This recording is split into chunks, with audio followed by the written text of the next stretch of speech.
So, good morning.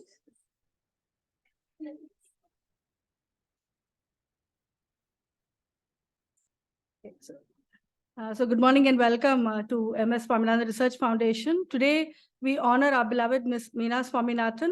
To most of us here at the foundation, we know her affectionately as Auntie. And I think it's a great day to honor her work and also her persona.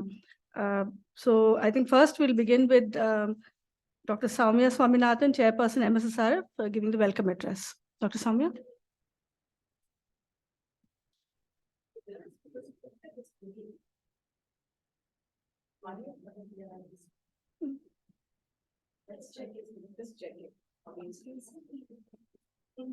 Those online, are you able to hear us?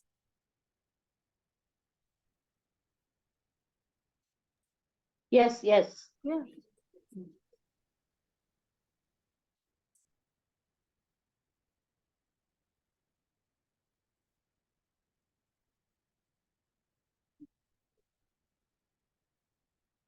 Good morning, everybody, and welcome. Welcome to this symposium today, which is being held in memory and honor of our mother, Mrs. Mina Swaminathan, who was also co-founder of the MS Swaminathan Research Foundation, along with Professor MS Swaminathan, and played a very important role in the first shaping up the first 25 years or so of this foundation and ensuring that there was a major focus on gender, on women, particularly on working women, and of course, children, and particularly the focus on 0 to 6 early childhood development. So most of you who are here probably are aware of all the contributions that she had made throughout her career, and really being ahead of her time and bringing spotlight on issues which nobody was thinking about, at that particular time. And we know that, for example, at the beginning of the ICDS, she was one of the people who actually imagined and visualized that program, the mobile creche, and then further on the focus on preschool education and training, particularly of teachers. So I think today everybody is aware that the first 6 years of a child's life are very, very critical.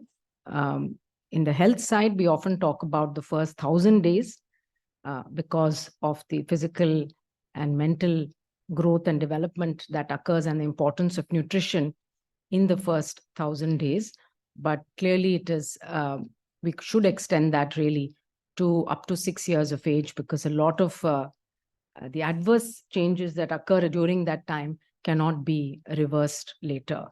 And for example, stunting is something which occurs very early in life and is very hard to reverse. So today we've put together a program where we will try to look at different aspects of both progress. There has been progress, which we need to acknowledge and appreciate, as well as the challenges as we see today. What are the challenges? Because, of course, with the changing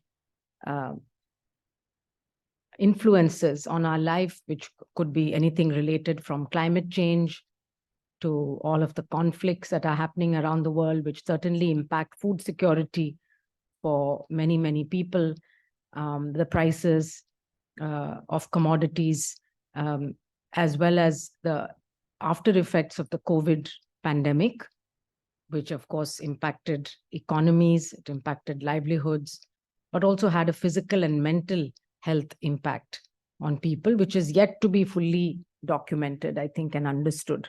What really are the long-term physical and mental health impacts? How does it impact particularly people who have suffering from post-COVID or long COVID in terms of their productivity, in terms of being able to manage the kind of, especially for women who have to multitask and manage their multiple responsibilities, and what does it mean for the workforce in general.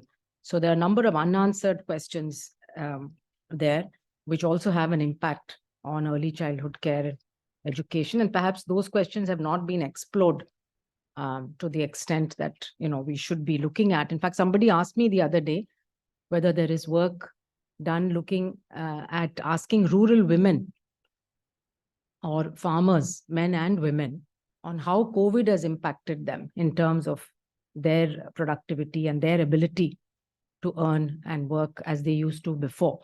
So I'm not sure that at the population level, actually, we have any such studies going on. There may be more biomedical type of studies going on. But I think for particularly women and men who have to work physically, like the construction workers and so on, is there really a change? Because many of them would also have had COVID and who would have also had impacts of COVID on the economic situation. So we will have a panel discussion today, which should be very interesting. And I think most people on the panel have also been connected personally with Mrs. Mina Swaminathan for many, many years. And so there's also that personal connection. And we hope that we will be able to continue this legacy in the future by having some sort of an annual event. And we were just discussing with our guests today how several of the organizations that she was involved with, which work in the area of preschool education, nutrition development, could actually come together perhaps and have an annual event that looks at contemporary issues and challenges in this area, which would be a tribute to her lifelong work. We're very happy also today to welcome well-known musician, Bindu Malini. There you are. Bindu Malini, I think many of you would have heard her music. She had an early connection, I think, with also with Mrs. Swaminathan, which is why we felt that it is perhaps in her early young days when she was just starting out, she had worked perhaps on a summer project or something like that with Mangai and with Mrs. Swaminathan. But she, in her own right, is now a very well-known musician. She has a special connection with Kabir and Kabir's Dohas, and she has won several national awards, has many albums and many hit songs. Actually, if you go to YouTube, you'll find a lot of her music. And last year, we had Vedant Bharadwaj, who sang at the memorial event, and Bindu Malini and Vedant also have made a lot of music together. So today, I would first like to thank her for having found the time and welcome her to the foundation and request her now to sing for us, after which we will then get into the panel discussion itself. Thank you very much, Bindu Malini.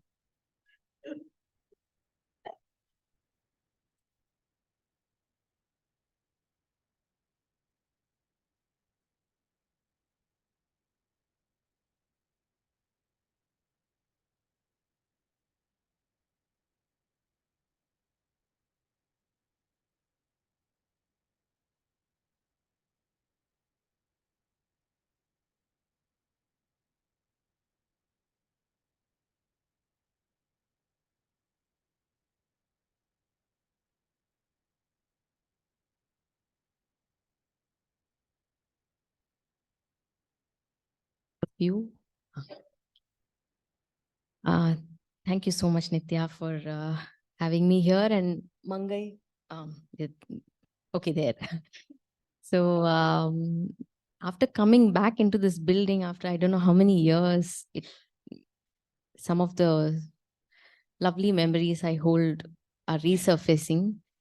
I used to live in CLRI quarters. And the first time I came here was actually because I wanted to ride my mother's cycle. And my sister also needed the cycle to come for the audition that Mangai was holding that day. So I came all the way just to drop her. I was in class 8 or 9 then. And since I was anyway hanging around, I got called to also audition. I sang, I suppose. And then Mangai was quite impressed, and she, in her usual warm way, said, "Why don't you also join in?" And that's how I just said yes, because I found it interesting. They were playing, talking. I don't know. Theater looked like a lot of fun till I actually got into the work and realized what it is all about. It was actually on female infanticide, and as a class 9 student, I was exposed to something really, it was something too different for me, but I guess vital. I'm happy that I got exposed to something like that, and I was also part of the jatra. Whenever I could come out of my exams, when there were exams, I couldn't come for the jatra.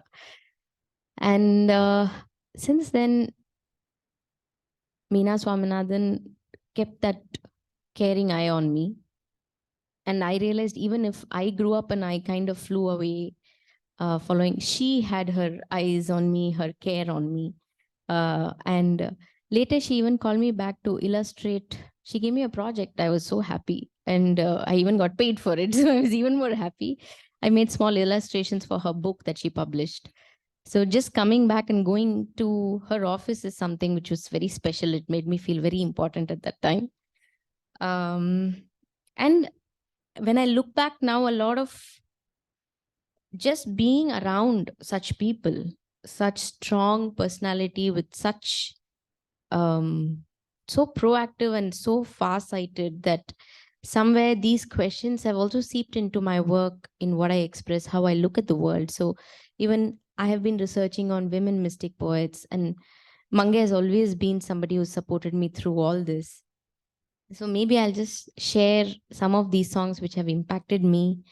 And these are all songs that are balm to the spirit. So in your own way, you can remember Mina however you want through these songs.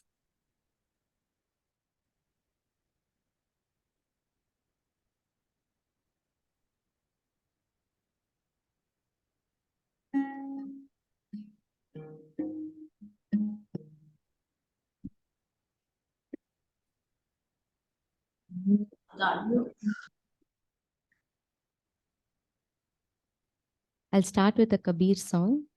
Like you had said, he is quite my favorite. In this, he talks about the yogi, the Avadhuta, who is beyond time, who is beyond space, who's mostly playing with being connected with the divine within, and being connected with the divine within through just the breath. And embracing all the binaries. Yogi, yogi, yugana, yugana, yogi, yogi.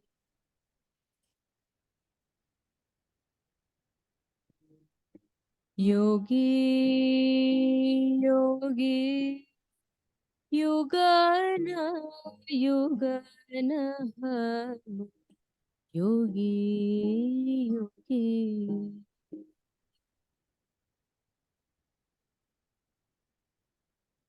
Avadhuta, yugana, yugana, yogi, yogi. Yogi, yogi, yugana, yugana,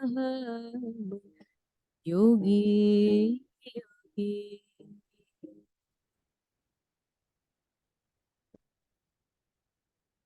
Ave na jaya, ave na jaya, mite na कब हूँ सबद अनाहत भोगी अवधूत युगन युगन योगी योगी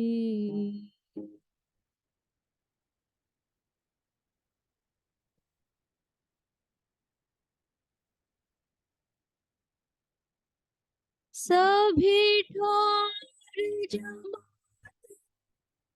हमारी जमात हमारी सब ही ठोर पर मिला हाँ मिला हाँ मिला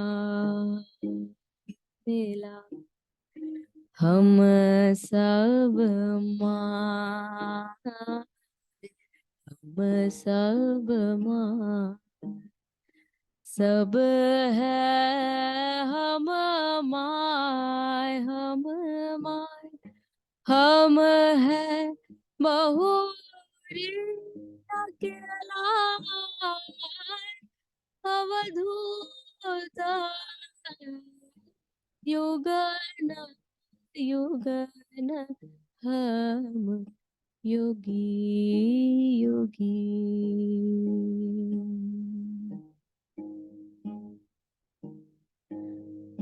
हम ही सिद्धा समाधि हम ही समाधि हम मौनी हम बोले बोले हाँ बोले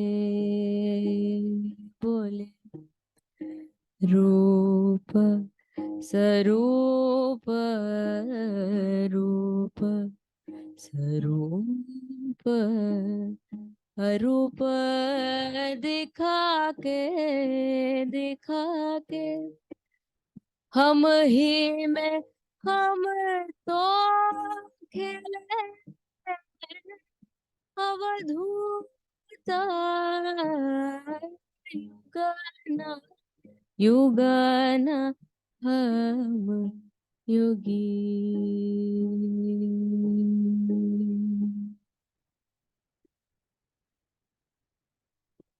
कहे कबीरा जो सुनो मेरे साधो सुनो मेरे साधो नाही न कोई इच्छा हाँ इच्छा हाँ इच्छा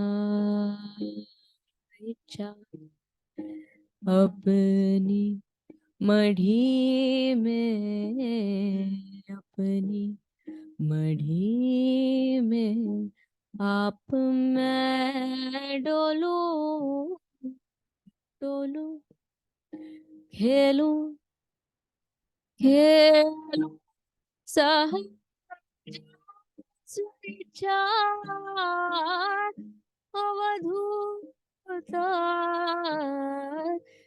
युगन युगन हम Yogi Yogi Yogi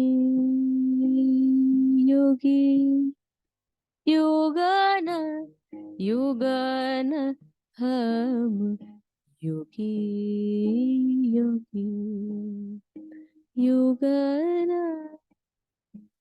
युगन युगन युगन Yogi Yogi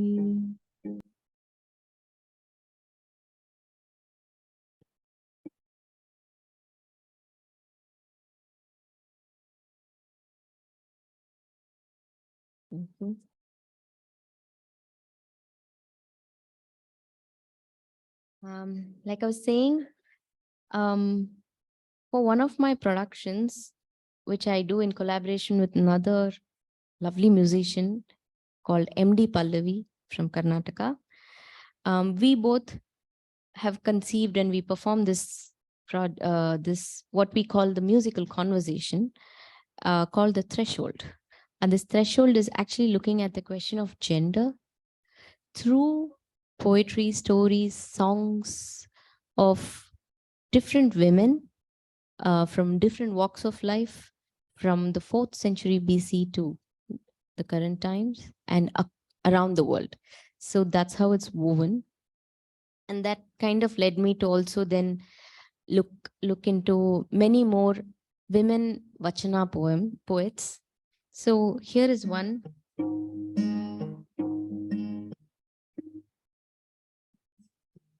Mina's bold voice was something which I was quite struck by.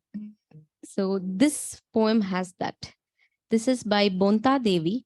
Bonta Devi, the Vachana movement was somewhere between 9th and 12th century is what they say. Bonta Devi is actually the daughter of a Kashmiri king. Both the king and the princess, they moved to Kalyani in Karnataka to be part of this Shaivite Renaissance, kind of spearheaded by Basavanna, which was to imagine a heightened, spiritually realized individuals coexisting, discarding their identities of caste.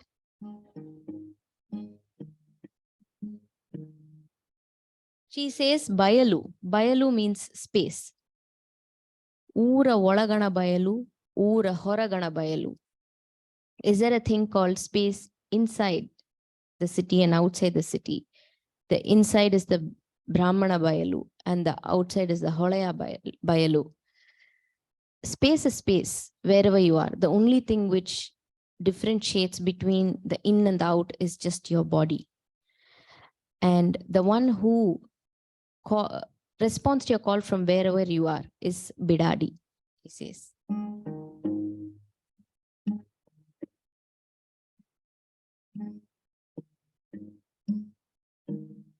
Ura Olagana Bayalu.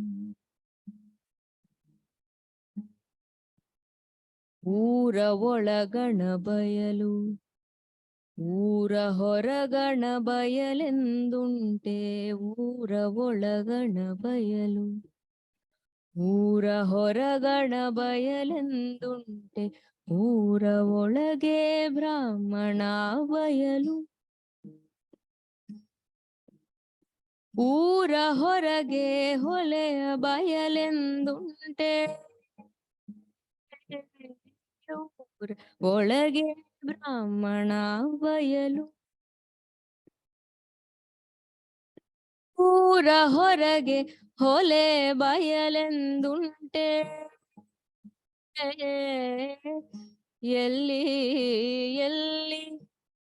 Yelli nodidade ಬಯಲ ಒಂದೇ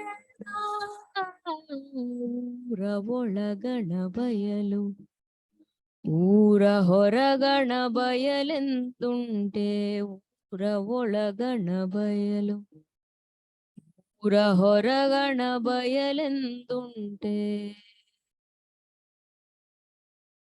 ಎಲ್ಲಿ ಎಲ್ಲಿ ಎಲ್ಲಿ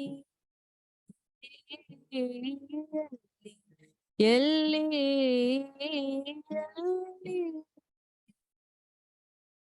ಎಲ್ಲಿ ನೋಡಿದಡೆ ಬಯಲ ಒಂದೇ ಭಿತ್ತಿಯಿಂದ ಒಳ ಹೊರಗೆ ನಾಮ ವಹಿಸೆ ಭಿತ್ತಿಯಿಂದ ಒಳಗೆ ಹೊರಗೆ ಒಳಗೆ ಹೊರಗೆ ಒಳಗೆ ಹೊರಗೆ ಒಳಗೆ ಹೊರಗೆ ಒಳಗೆ ಹೊರಗೆ ಭಿತ್ತಿಯಿಂದ ಒಳ ಹೊರಗೆಂಬ ನಾಮ ವಹಿಸೆ ಎಲ್ಲಿ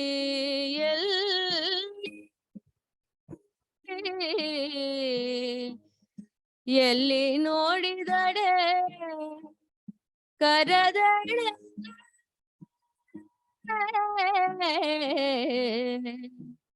ಎಂಬಾತನೆ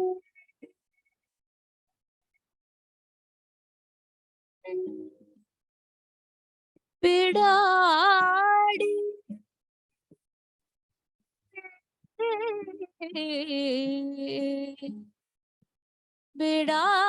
ಬಿಡಾಡಿ ಬಿಡಾಡಿ ಬಿಡಾಡಿ ಓ ಕರೆದೆಡೆ ಬಿಡಾಡಿ ಬಿಡಾಡಿ ಬಿಡಾಡಿ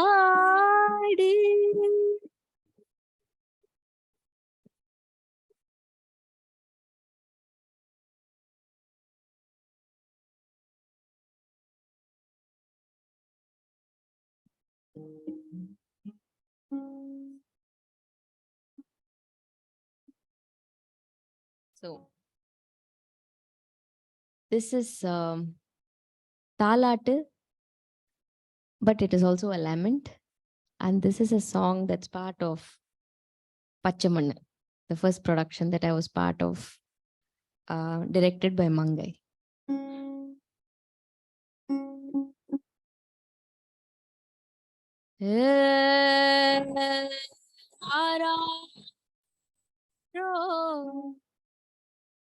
Hariraro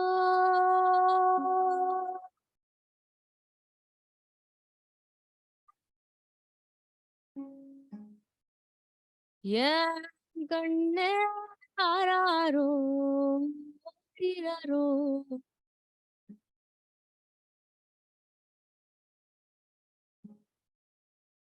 ஓடும் நோடி வர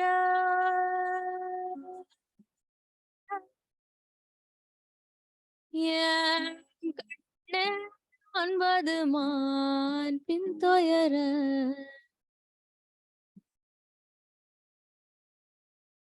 இந்த மானோடும் பாதையில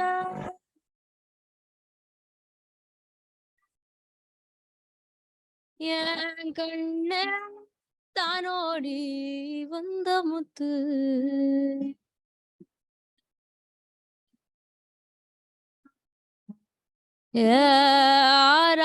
ஆராரோ ஆரிராரோ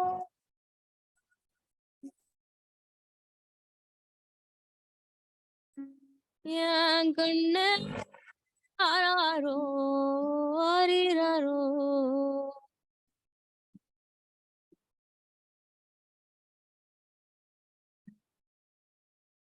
உள்ளே மான் மேயுதங்க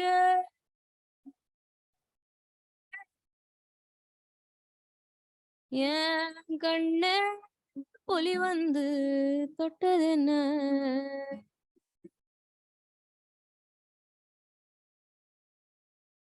குயிலிருந்து கூதங்க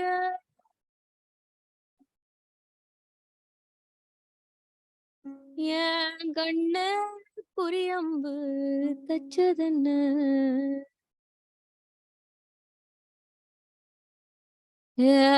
ஆராரோ ஆரிராரோ என் கண்ண ஆராரோ ஆரிராரோ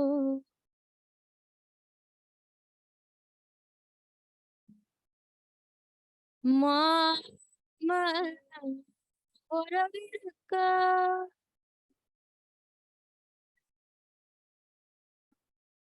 என் கண்ண மத்தவக பலம் இருக்க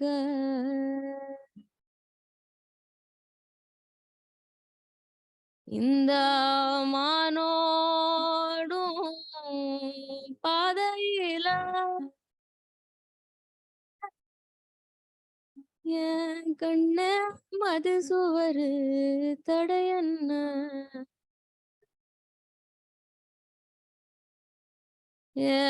ஆராரோ ஆரிராரோ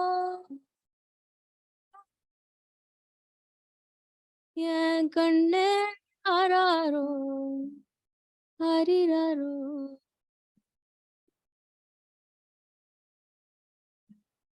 என் கண்ணே ஆராரோ ஹரிராரோ.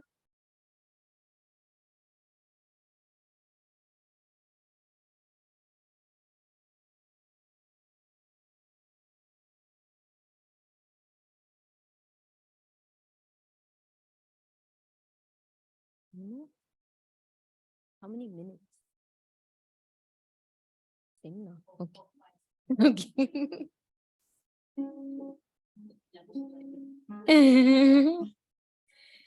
Okay. So I wanted to end with a Bharadiyar song.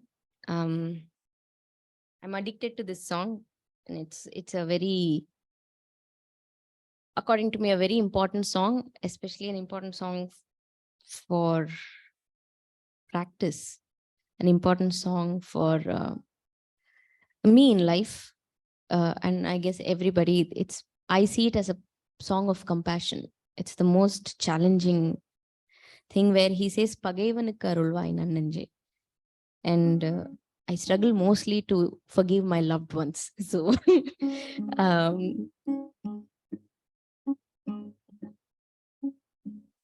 and he keeps saying nannanje, that faith in the ability of the heart to expand, that Bharadiyar keeps reminding, is what is very hopeful about this song.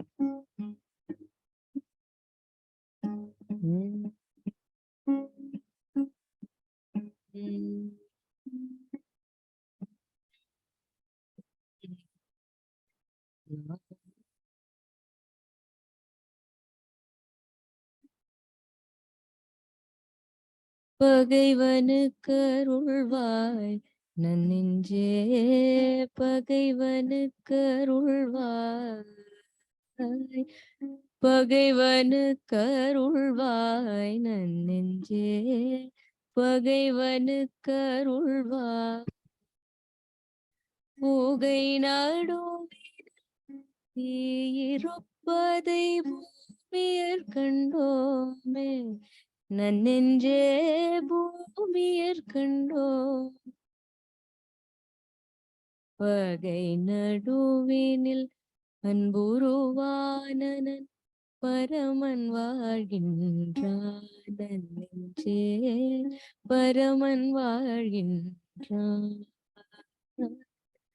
பகைவனுக்கு அருள்வாய் நன்னெஞ்சே, பகைவனுக்கு அருள்வாய்.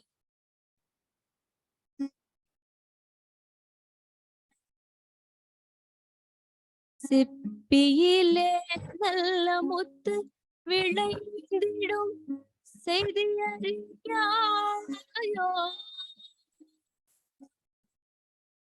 நன்னெஞ்சே. சிப்பியிலே நல்ல முத்து விளைந்திடும் செய்தியறியாயோ, குப்பையிலே மலர் குஞ்சு குறுக்கத்தி கொடி வளராதோ, நன்னெஞ்சே கொடி வளராதோ. பகைவனுக்கு அருள்வாய் நன்னெஞ்சே, பகைவனுக்கு அருள்வாய்.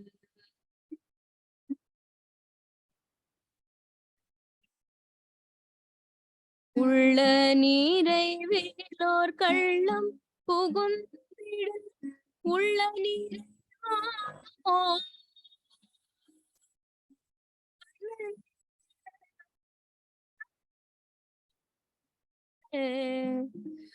உள்ள நீரை வேலோர் கள்ளம் புகுந்திட, உள்ள நீரை தெள்ளியத்து நிலோர் சிறிது நஞ்சையும் சேர்த்த பிந்தே நாமோ, நன்னெஞ்சே சேர்த்த பிந்தே நாம், சேர்த்த பிந்தே நாம், நன்னெஞ்சே சேர்த்த பிந்தே நாம். பகைவனுக்கு அருள்வாய்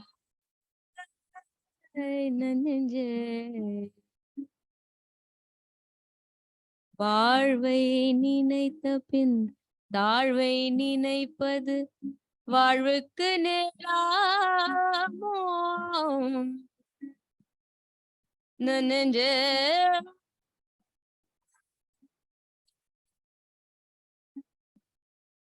நெஞ்சே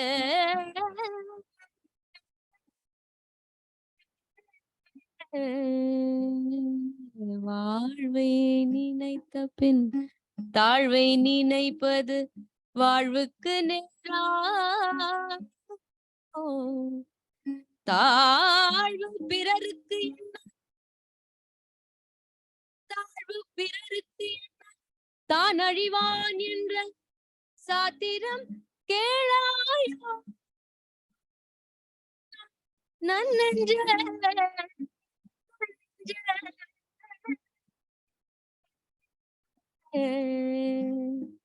தின்னவரும் புலி தன்னையும் அன்போடு சிந்தையில் போற்றிடுவாய் நன்னெஞ்சே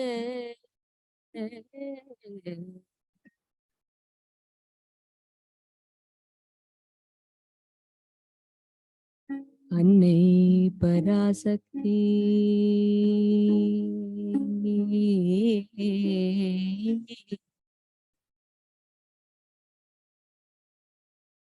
பராசக்தி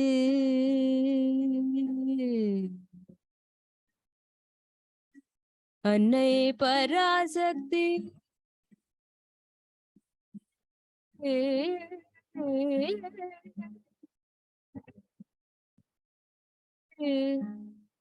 அன்னை பராசக்தி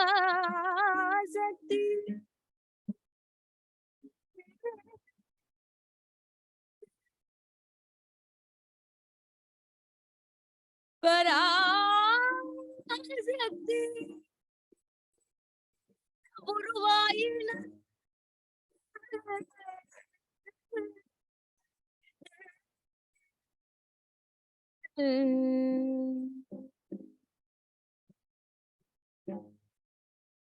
அவளை கும்பிடுவாள் நன்னெஞ்சே அவளை கும்பிடுவாள் பகைவனுக்கு அருள்வாள் பகைவனுக்கு அருள்வாள் நன்னெஞ்சே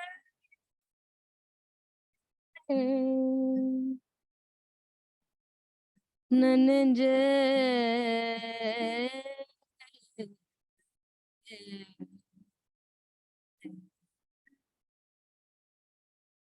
நன்னெஞ்சே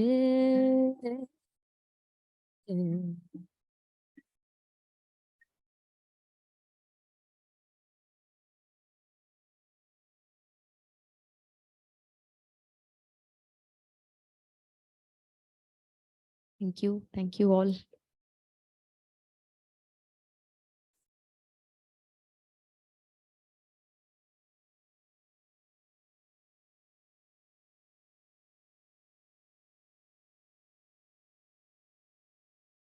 Thank you very much, Bindu. I think that was very, what do I say, very touching. And I think everybody is really moved by your songs and the meaning behind all of the songs that you presented. So thank you so much for coming here and sharing this day with us. I think we'll move to the panel discussion now. I think we have our moderator, Dr. Anjana, who's online. And Dr. Anjana was a senior fellow with the Institute of Social Sciences based at New Delhi. And I'll hand over this entire session to Dr. Anjana then. Yeah. Thank you.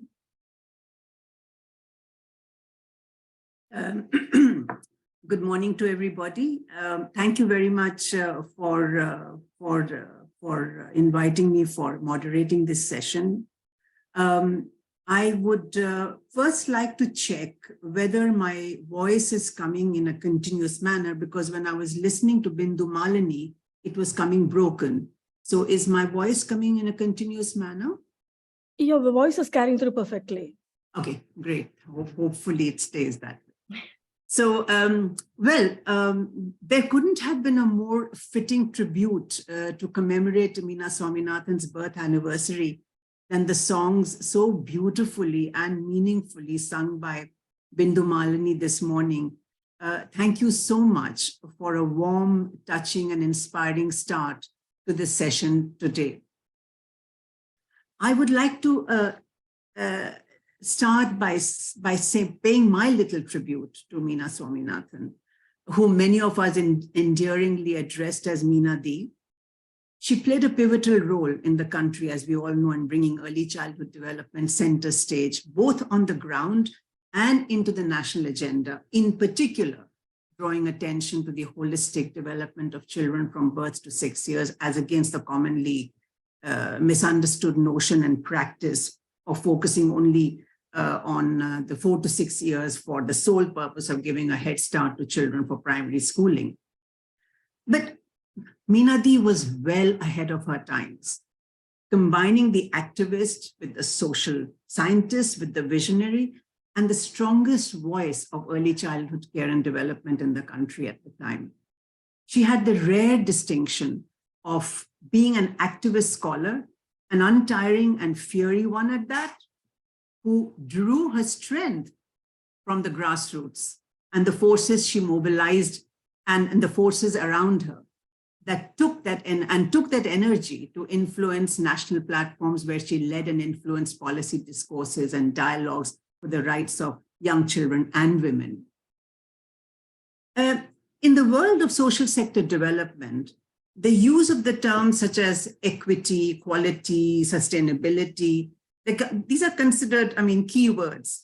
And in the specific world of early childhood development, we have in addition terms such as integrated approach to early childhood development, and now, of course, the globally recognized nurturing care framework, and the necessity of coordinated interventions comprising good health, adequate nutrition, responsive caregiving, opportunities for early learning, etc., security and safety of children below 6. The intention, of course, here is not to preach an already informed and learned audience, but to make the point that long before terms such as these became buzzwords, Mina Swaminathan's perspectives, her Weltanschauung, and her work on the ground on early childhood development had been highly prescient. Not only this, it went well beyond drawing attention to other human development, to human and environmental factors that influence and impacted childcare and development. Her preoccupation, if I can say that, was threefold: to underline the significance of multiple types of interventions required in the first 6 years of a child's life pertaining to health, nutrition, protection, sanitation, early learning, etc., all of which impact the quality we know of the child's growth and development and the quality of his or her later life as an adult. Secondly, she pushed for the need for these interventions to be available to all children. And thirdly, this could not be through any welfarist approach. She was highly critical of that, but had to be recognized by the government and incorporated within the system to ensure the large-scale delivery. So dare I say that way back in the mid-70s of the last century, the development of integrated child development services, for instance, the ICDS, in which she had a founding role, was precisely about the delivery of a multi-sectoral package in an integrated manner. It was also about the equitable access, talking of equity, equitable access to child development services for the large majority of children, especially from the low-income backgrounds. And the service had to be built into the system so that its quality was regulated and accountable with political and financial commitment, talking of to secure sustainability. So to set the tone for today's discussion, I would like to spend a few minutes reflecting on the main title of this panel discussion: Who cares? The panel note to this discussion has already described succinctly the focus of the study. Who cares, in her words, quote, can be read in several ways, literally or ironically, in despair, taunt, or challenge, as a simple request for information, or as a shrug of indifference, unquote. For her, I quote again, it has all these connotations and more, unquote. The study was seminal. Its purpose was to generate data that was scanty on the quality and quantity of services provided, particularly by public and voluntary sectors, on facilities of childcare for low-income working women in India. Given her intimate knowledge of grassroots reality, coupled with a wider perspective and the keen insight of a social scientist, she looked at childcare from the perspective of the rights of both women and children, highlighting at the same time the triple burden on working women, of triple burden of earning a livelihood, domestic work, and childcare. Seldom do studies on childcare look beyond the children. Who cares? Looked also to the carers, the families, to their families, their environment, to social and even political issues and factors that are detrimental to women and the care of their children. The recommendations for the study were a call for action and ironically seem as relevant today as they were nearly half a century ago. And her work didn't stop there. I mean, she went on to make huge differences in the development of childcare in the country in the late 90s, when we were not even looking at learning competencies of children. She highlighted the urgent need for establishing quality standards for early childhood development in this groundbreaking study entitled Quality Matters. We will, of course, be enlightened more on the trajectory of Mina Swaminathan's untiring work and contributions and the gains achieved in the country for the rights of young children and women's empowerment when we open the floor to the panelists. But just to say that today we have indeed come a long way. We have a national policy on children that pretty much covers all the multidimensional areas of children's care and development. A nutrition and food security policy, a national policy on early childhood care and education, a national curricular framework and quality standards, and more recently, the new education policy, which for the first time gives recognition to preschool education. Never has this been before.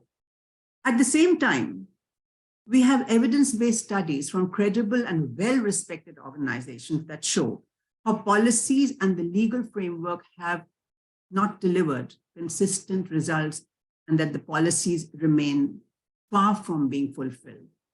India, as we know, ranks 101 out of 116 countries in the global hunger index, far below some of its even its neighboring countries. The continuing high levels of malnutrition and stunting in children is a strong evidence of this ranking. Immunization rates have been below normal, while the poor state of the preschool component in the Anganwadi centers calls to question why ICDS, the largest such program in the world, is performing at subpar levels, especially on the delivery of services to children below 3. We have uneven performances across states, with the richer states having better outcomes on children, on child development indicators than the states that are weak economically. Not only this, children from low-income families are highly susceptible to malnutrition and stunting than those from high-income families. How do we expect children to learn when their brain development has already been impacted negatively before 3 years? These disparities, both geographical and demographical, have been widening, exacerbated further by social biases of gender and caste. The share of the government's financial allocations for children has been shrinking and stands at around a mere 2%, if I'm not mistaken, of the national budget, all sectors included, health, supplementary nutrition, Anganwadi services, or child protection, but I will stand corrected if that's not true. So where are we heading to in terms of fulfilling the rights of young children? Are we losing the victories that had been gained in the past, spearheaded by pioneers such as Mina Swaminathan? Why are we regressing? What are those impediments that are putting the priority for young children in the country on the back burner? To respond to these and related issues, we have an erudite panel of discussants who will be addressing these concerns and hopefully providing us with optimism on the way forward.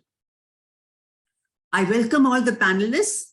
Each panelist has 15 minutes of time for presentation. We will not break for questions until all the panelists have spoken. We have a dedicated session of 50 minutes thereafter from 12 to 12:50 for summary and discussion.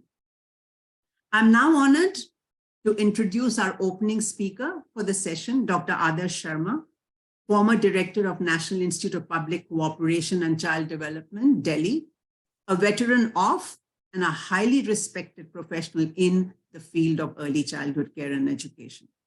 She had the distinction, singular distinction amongst many others of her time, or maybe a few others of her time, of working very closely and learning the practical on-the-ground ropes of the profession from none other than Mina Swaminathan herself. Who better than Dr. Sharma then to speak to us on remembering Mina Swaminathan, an icon of early childhood care and education in India. Over to you, Dr. Sharma.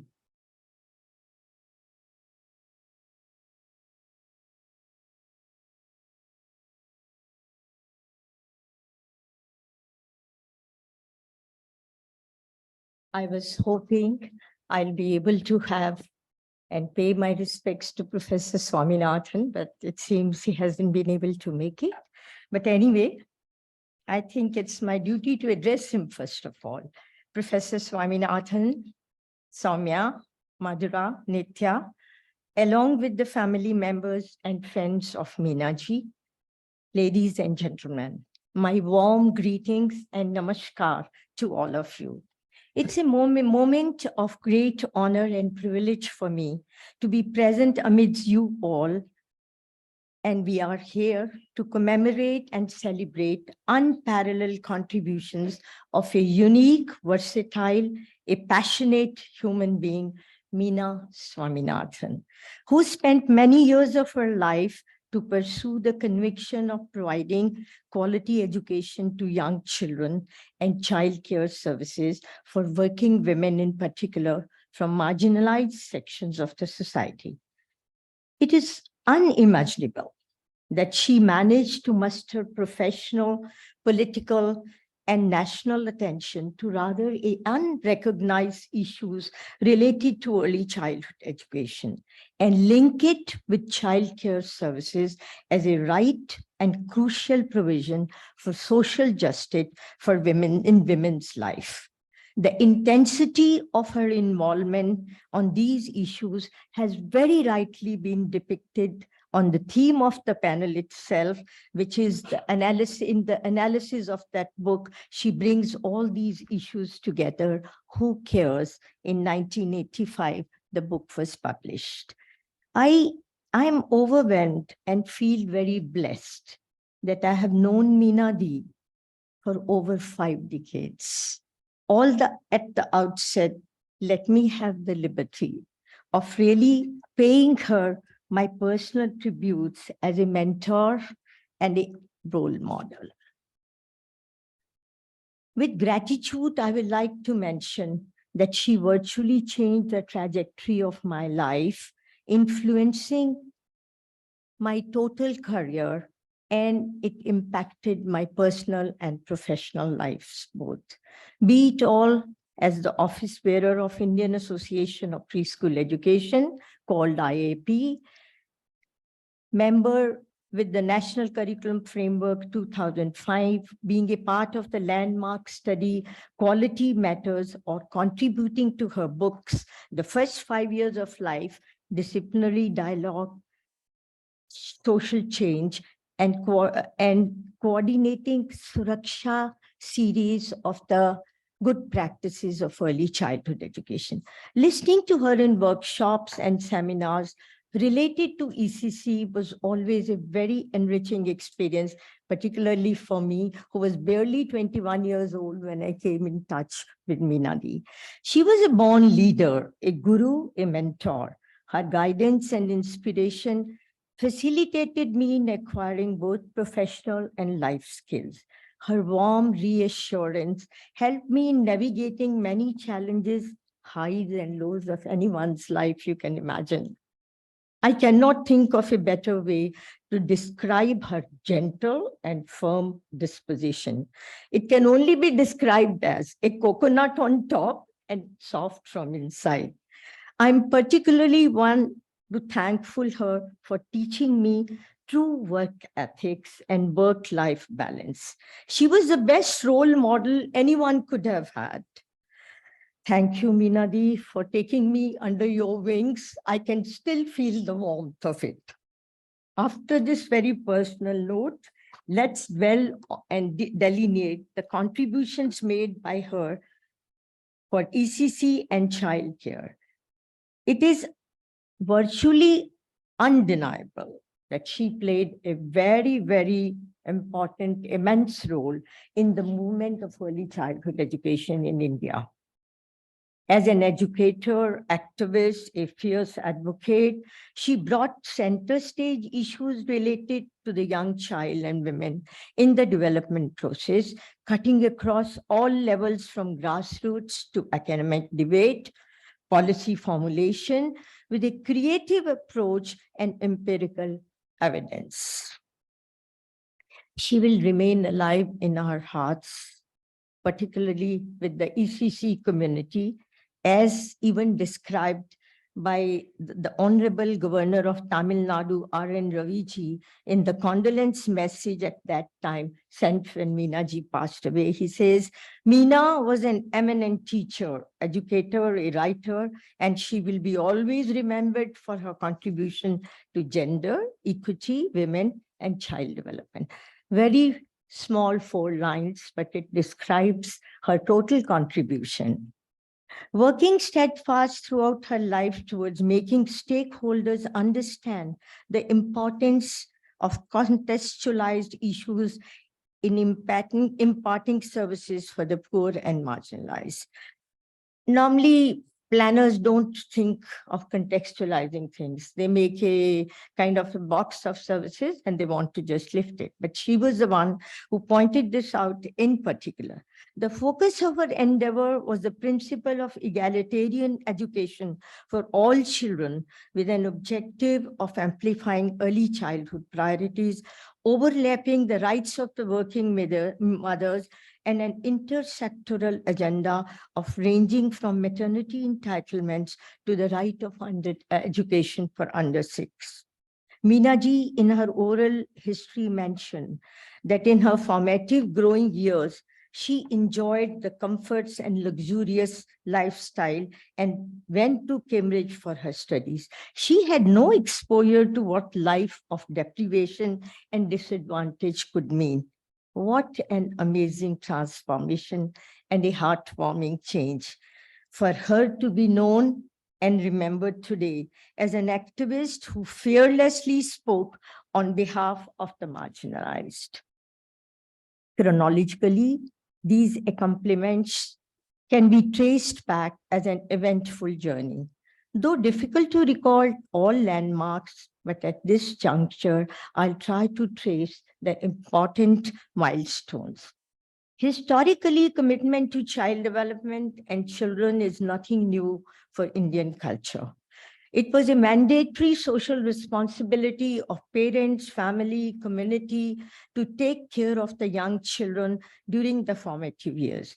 All religions and mythological literature prescribed rules for taking care of the young ones.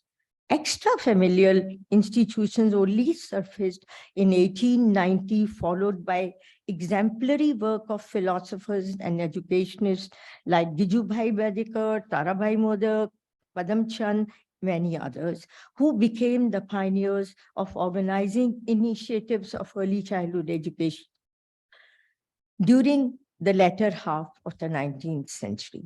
The wealth of these developmentally appropriate practices slowly became extinct in the humdrum of the new so-called modern provisions of childcare. In post-independent era, the Constitution under the Article 24, 39, ENF, and 45 made it obligatory for the government and society to ensure the development of children, which resulted in government to expand ECC services, but they were mainly in the voluntary sector and not a priority of the public initiative. Low socioeconomic families, mind you, whose needs were greater due to the impoverished, dismal home environment, had minimum access to these services. It was only the substantial contributions of Mina Swaminathan and her concerted endeavors which helped in changing the ECC scenario in our country. The Study Group of Development of Preschool Child was set up in 1972 with Mina Swaminathan as its convener. Recommendation of that group changed the history for the Indian child care services. Mina Swaminathan from that day on became a crusader with passionate to work for the poor and the marginalized. A There's 3 champion minutes for left. equality in accessing the integrated services for all children. Since all aspects of development are synergically interrelated, all needs of children, therefore, required to be addressed through a holistic approach, which even Anjana was emphasizing. The study group recommended that. The approach was translated into ICDS program, a flagship program of the Government of India, and has been universalized across the country, covering almost all administrative blocks. A strong urge of Mina to be a teacher of poor children made her try several options. She taught at St. Thomas's School, started Nehru Experimental Center at Indian Agricultural Research Institute, opened Balwadis on the campus for the agricultural labor. Her creativity and ingenuity made her an expert in using low-cost teaching material and drama as a communication tool in education and aware building of the community and children. She used this learning and talent extensively in mobile creches under the banner of Lok Doot. Mobile creches provided her another platform for teacher education. The job training concept for childcare workers had its beginning really with the experience she did in mobile creches, where she trained local community girls and women to work as volunteers and run balwaris of the bal creches. Her creative engagement with educational practices was also displayed in our workshops in IAP, and it became a feature in all annual conferences that we would have workshops on material and on drama and so on. Minaji used these learnings from her experience for pedagogical involvements and documented these for teacher manuals and guidebooks. Manual and guidebook for teacher for 4 to 6 years, another one for caretakers working for under 3s. Balak Journal of IAP was edited by her for decades. And I remember sometimes she would say, Adarsh, I couldn't sleep last night. I was working on the issue which is just coming up. And I was a co-team with her as a treasurer at the time when she was in that place. Balak was probably the only early childhood journal in 70s which was around. Her efforts created visibility Adarsh, you have a minute left. for preschool education as a professional association, which was recognized by the government, and she was invited to participate in the process of development. It became a pressure group for the campaign for the young child, be it the committee of 5-year plan, a new education policy.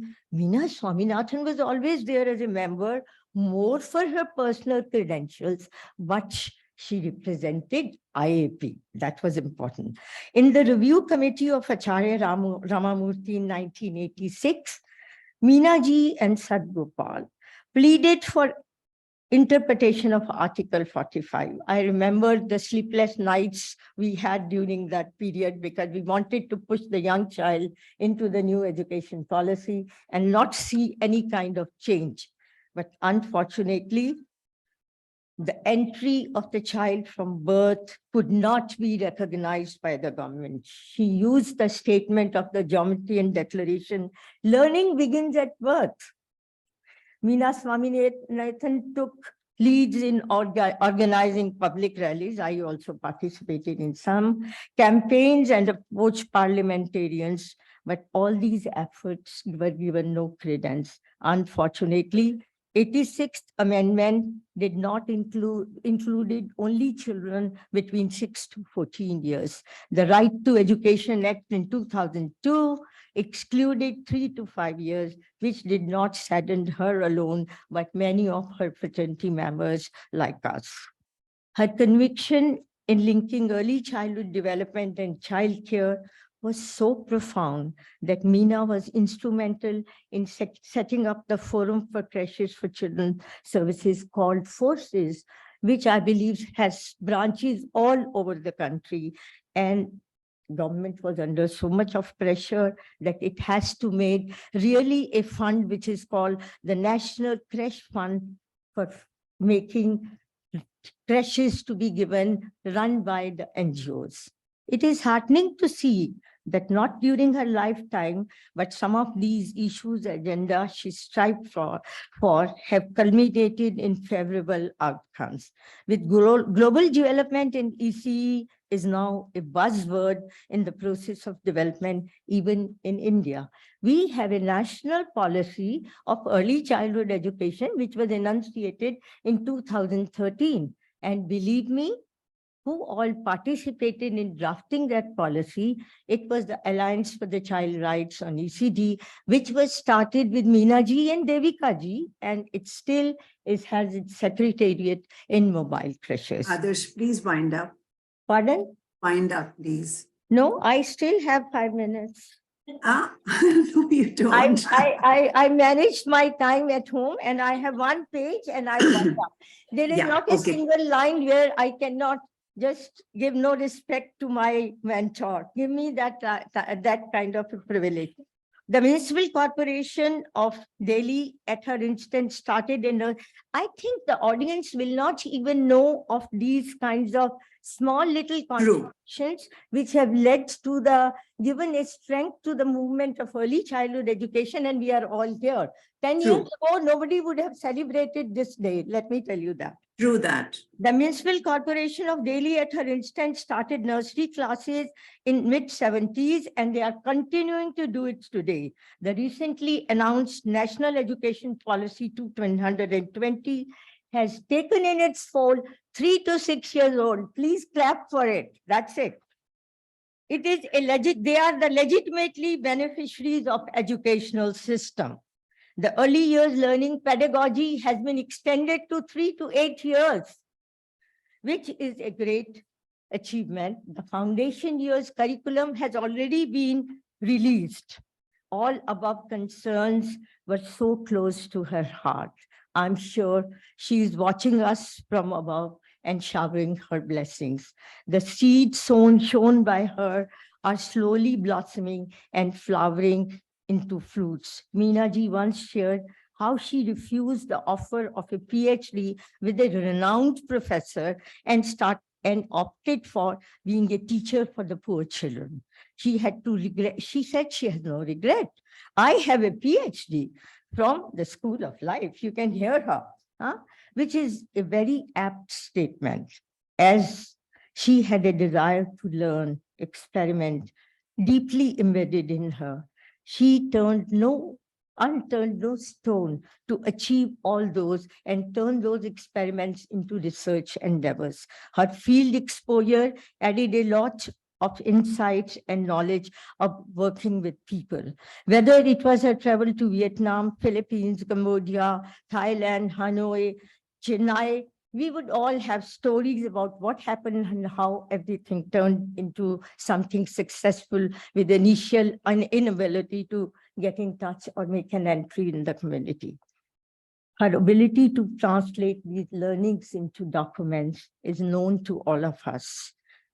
These were documented as case studies, manuals, guidebooks, intervention models, institutions, and projects. And you have on the campus Access Project and another Uttara Devi research project and the Gender Institute, which has started working. I feel I'm rather unable to comprehensively put her lifelong contributions. The narrative so far has really explained what all she has done, but the issues were all pursued with seriousness and deep understanding. The title of the tribute calls her an icon. Why did I say that? An icon is described as a person of distinctive excellence who is widely admired and recognized for having great influence of significance in a particular sphere. Mina Swaminathan is truly a legendary icon of ECE. At the end, I urge many of us who have been closely associated with her to be sensitive to the fact that she has handed over the baton to us, and together we are ethically bound to continue to strive and take her unfinished goals to a logical end. In Professor Swaminathan's word, it is our duty to ensure that many buds she has helped to create do not end up as blossoms on the dust, but are unable to flower and bear fruits. Lot of reminder and message to us. I humbly bow down once again in reverence to Mina Di for all that I have learned at her feet and the countless lives she has touched. Om Shanti. Thank you to the House for indulgence, and thank you, Anjana, for giving me the time. Thank you very much, Adarsh. It was, I think, beautiful. Without much ado, let me move on to invite our next speaker, Dr. Sumitra Mishra, another seasoned early childhood development professional. She is the executive director of mobile creches based in Delhi. She has worked extensively with disenfranchised communities of children and women, and she has led mobile creches to be on the forefront with government agencies to give teeth to the ECD policy declarations through legal, programmatic, and institutional structures. Dr. Mishra will speak to us on integrated early childhood development. How are we faring against Mina Ji's legacy?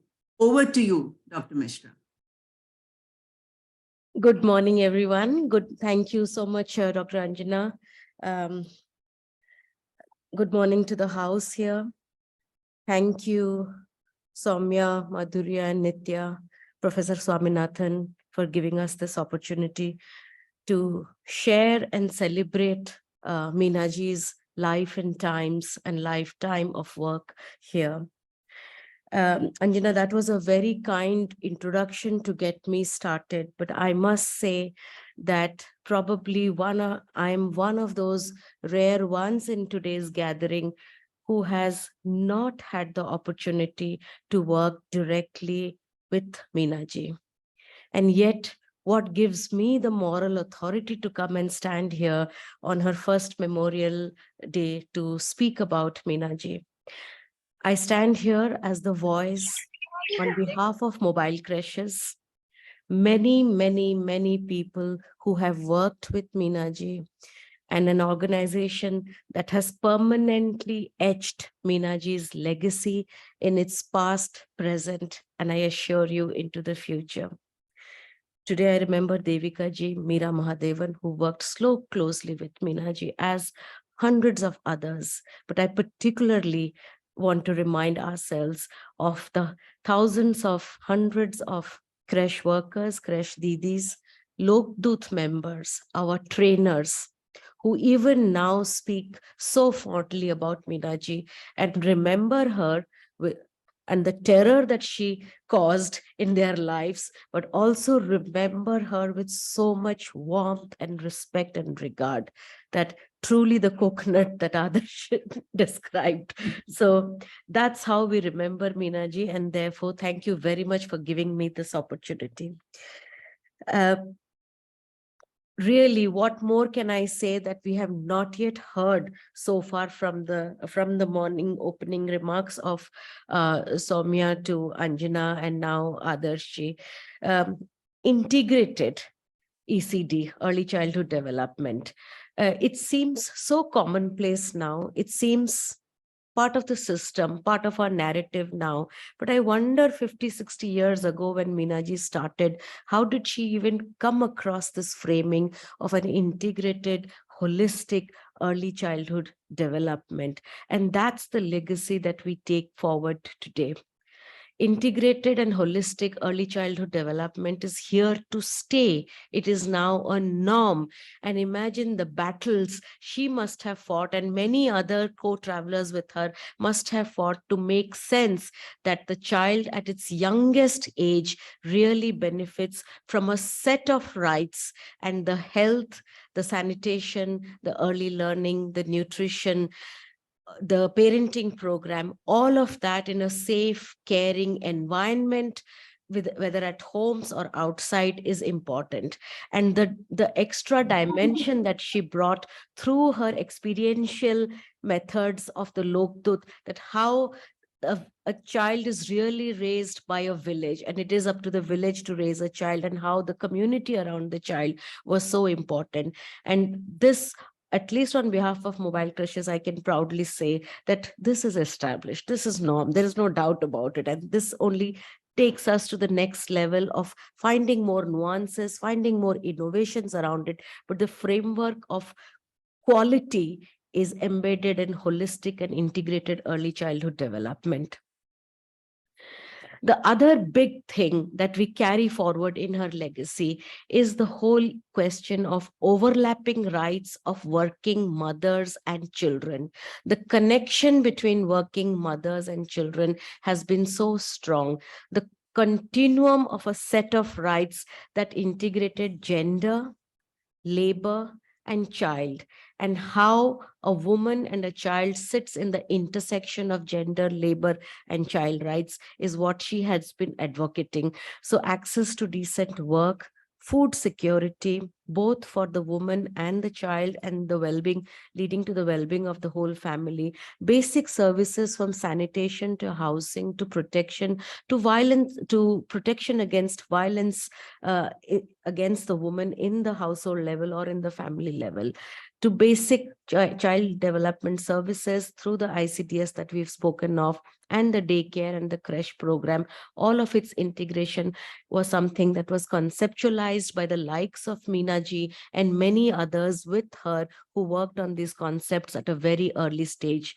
So it's very interesting that when you pick up a WHO nurturing care framework document, or when you pick up a SDG report now, this whole of family, whole of government, whole of society approach seems to be the way forward. All outcome indicators seems to be looking at this multi-convergence approach. Multi-convergence has suddenly become a not so popular word. So because of all the administrative backlash and the administrative challenges around it, but a whole of child, whole of family, whole of government, and whole of the world. And if you look at the whole, our G20 mantra of one family, one world, one future, it is all looking at a convergent approach. Someone like me, I wonder what kind of thinking and what kind of debates must be going around to create a conceptual framework that lives and thrives, to be able to see it during one's own lifetime, but it is going to stay for the rest of our lifetimes ahead, to keep on improving on it. So I think for me to come into mobile crushes and to understand through our experiences the two big lasting legacy of Mina ji has been the holistic integrated early childhood development approach. But the child cannot be seen in isolation, and therefore the whole overlapping issues of the woman and the child, or the working mother and the child, and therefore labor and what that means in terms of economic independence, agency building, autonomy, and the ability to access rights of the working woman also becomes a critical legacy to move forward. And yet today, as we stand, Mina ji has seen it in her lifetime and continues to see that with this legacy and with this framing in place, where are we in terms of the status of young children and working mothers? I'm not going to go through the data points. We all know 1 in 3 children continue to be undernourished and stunted, and the high stunting levels. Soumya mentioned about the threats of stunting in terms of life outcomes in future life. We also know that despite the ICDS and preschool education now being given priority as a universal program, we see huge percentage of children being out of ICDS programs, out of preschool and ECCE programs. And we also see the growing urban poverty that is being faced by children, particularly in urban slum areas. Also, incidentally, Adarshi, you mentioned, but clearly, I mean, we see that the child budget is going down from being 0.85%, ICDS being 0.85% of the budget expenditure in 2019-20 to, as of now, this year, we are seeing a 0.45% only allocation in the budget expenditure of the annual budget. So clearly the child budget, particularly the early childhood budget in terms of ICDS services is going down, despite all the talk about Poshan and Saksham Anganwadi and Smart Anganwadi programs and digital inclusion and all of that. So there is a lot of work for us as we move forward.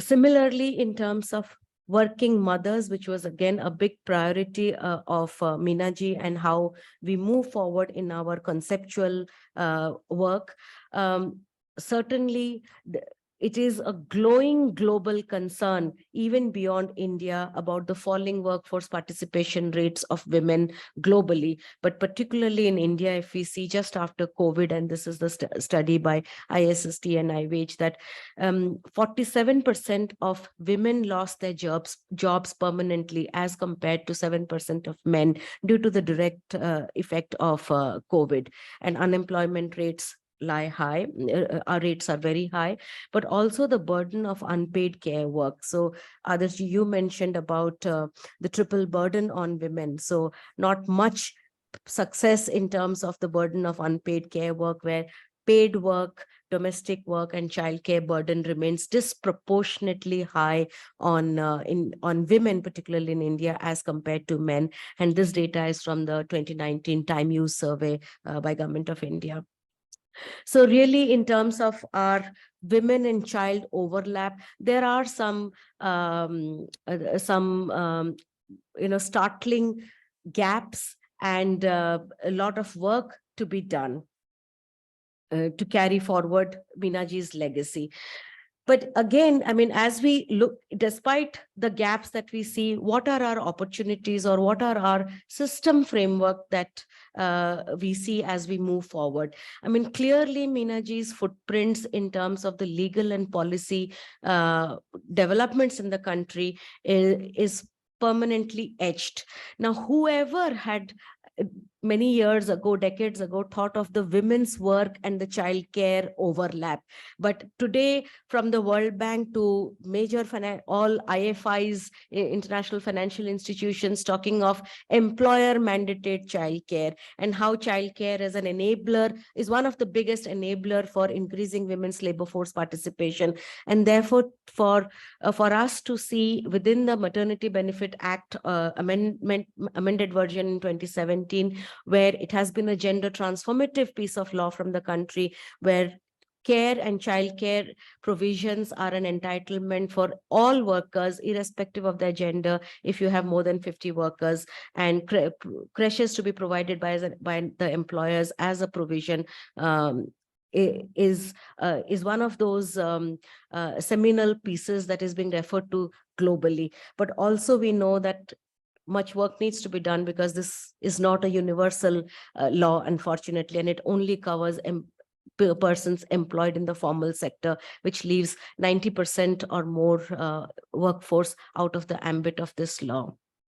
A clutch of labor laws that talks of childcare provisions, employers' obligations to provide childcare for women workers, and also, again, rules not being notified. Although the laws are there, there is much work to be done over there. And for us to remember that with the new labor codes now coming into force, where again there is ambiguity, and in some places also, I would go to the extent of saying of watering down of the childcare and maternity provisions, things that we must be very careful about and continue to push the pressure, keep the pressure on with the labor movements and the labor policy makers in terms of making sure that childcare and maternity entitlements remain firmly on the agenda of the Social Security, Occupational Health and Safety labor codes also, and the employer's mandate is clearly obligation is clearly defined. Food Security Act is another example of the lasting legacy of Mina ji, where universal provision to food as part of the PDS and provision to pregnant and lactating women who will be out of work, and therefore the maternity benefits continue to be a lasting legacy that we must continue to work and carry forward, knowing very well that it is a conditional benefit and it is really not a universal benefit yet. Right to Education Act is also an example not only of a fundamental right to education and how that journey came out for children of India. Also, it is an example to learn from Mina ji's struggle and the disappointment when children under 6 years were excluded from the justiciable entitlement of right to education. I mean, from what I have heard, she had made it her personal, mission to fight for the inclusion of children under 6 years under the Justiciable Act. But when it wasn't done, the ability to dissociate yourself from a personal disappointment and setback to say that this is going to be an institutional journey and this is going to be an institutional history, and to continue to keep the pressure on through other policy making is an example for us to learn how to give it your best, how to put your personal energies into it, but be smart to know when to walk away from breakdown points and when to be smart to look at other levers. And right to education for us, unfortunately, continues to be on the same state, where even despite the national education policy bringing focus on the ECCE falls short of providing it as a justiciable and legal right, and therefore the battle for right to education continues. Similarly, the national ECC policy, which Adarshi, you've mentioned, and Mina ji was a very active proponent in terms of drafting the comprehensive policy, but much needs to be still done on the national ECC policy. It seems that people both in the government and in the civil society have kind of forgotten the national ECC policy, which was a breakthrough policy for children under 6 years, because suddenly FLN, foundational literacy and numeracy missions, have taken over our imagination through the national education policy. So going back to the drawing board, to the holistic ECC, to the continuum of under three children, and to the first 1,000 days as imagined in the national ECC policy continues to be a priority for us. So in terms of Mina ji's program intervention, we've seen her footprints in the legal and policy intervention. The program intervention, I think I take pride in saying that her program innovations and her programmatic imaginations is permanently conceptualized in mobile creches, in the happy creche environment where the holistic needs of the children are met through a trained caregiver. The youngest babies, a 6-month-old, sometimes even a 2-month-old or a 15-day-old baby, comes to a creche and spends 6 to 8 hours in the safe in lap of a trained caregiver, and that is a lasting legacy for us to be proud of. And I must say that this is a concept that mobile creches has been reasonably successful in terms of amplifying, but also replicating and taking it to far many more newer players, both in the government and in the private space also. And this is our favorite picture of the lasting legacy of Mina ji, really. Start from the ground, local women, Lokdut, drama, theater, covered, low-cost play materials. Nothing at the policy level can change if you don't start from that park and that community on the ground with women using innovative low-cost teaching learning materials. And I think for that, we will remain forever grateful to Mina ji, that आज भी हमारे programs में उन्हीं के लिखे हुए गाने, उन्हीं के धुन दिए हुए सारे जितने नारे हैं, वो आज भी हमारे programs वहीं से शुरू होता है. And people still remember, ये तो मीना जी ने सिखाई थी हमें. So those books, those poems, those material are still living through so many younger people who remember Mina ji through her words and through her poems. And this is probably something for us to remember, that the real work starts from the ground. It takes a much longer journey to look at policy change, but this is where we must remain deeply rooted and deeply grounded. As a result of this work, I take a moment to also share with all of you that an organization that captures Mina ji's body, mind, and soul, mobile creches.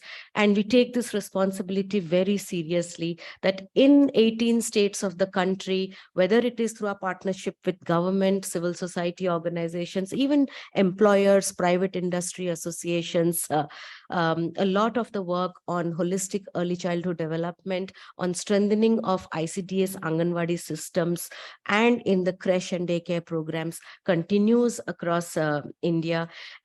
And mostly, and I'm very proud to say that it is through strengthening public provisions, it is through strengthening the government systems that we look at the most marginalized children and the women workers. Couple of minutes on the care worker, which has been Mina ji's biggest focus in terms of professionalizing. I mean, Adarsh ji, you talked about IAPE, and it all started from the care workers, the local women who are the custodians of care, who are responsible for care, semi-literate women, and how do you build knowledge, their attitude, create aptitude, build skills and competences for them to become, the biggest proponents of quality care for marginalized children in the community. Her training programs still continue to inform the work that we do in terms of the training program for ICDS Anganwadi workers and care workers. Bal Palika training ki jo unki haath ki likhi hui jo training hai, jo lesson plans hai, we continue to refer to that in terms of how we are going to innovate based on today's date and time in terms of our training programs. The concept of pre-service training and in-service training, refresher training, supportive supervision, this came to her so naturally, but also these have become a part of the teacher training pedagogy that we move forward, including for far-off hamlets in rural districts of Karnataka and Andhra Pradesh and Kashmir. As we train ICDS workers and care workers, we carry some of these lessons from Mina ji in terms of building capacities of local community women through a lot of Sumitra, if you can please start winding up. mechanisms. Yes, in the next 2 minutes. Of course, for Mina ji, the big thing was about professionalizing care workers, decent working conditions, minimum wages, social security provisions. And that is a big battle that we still need to strive for.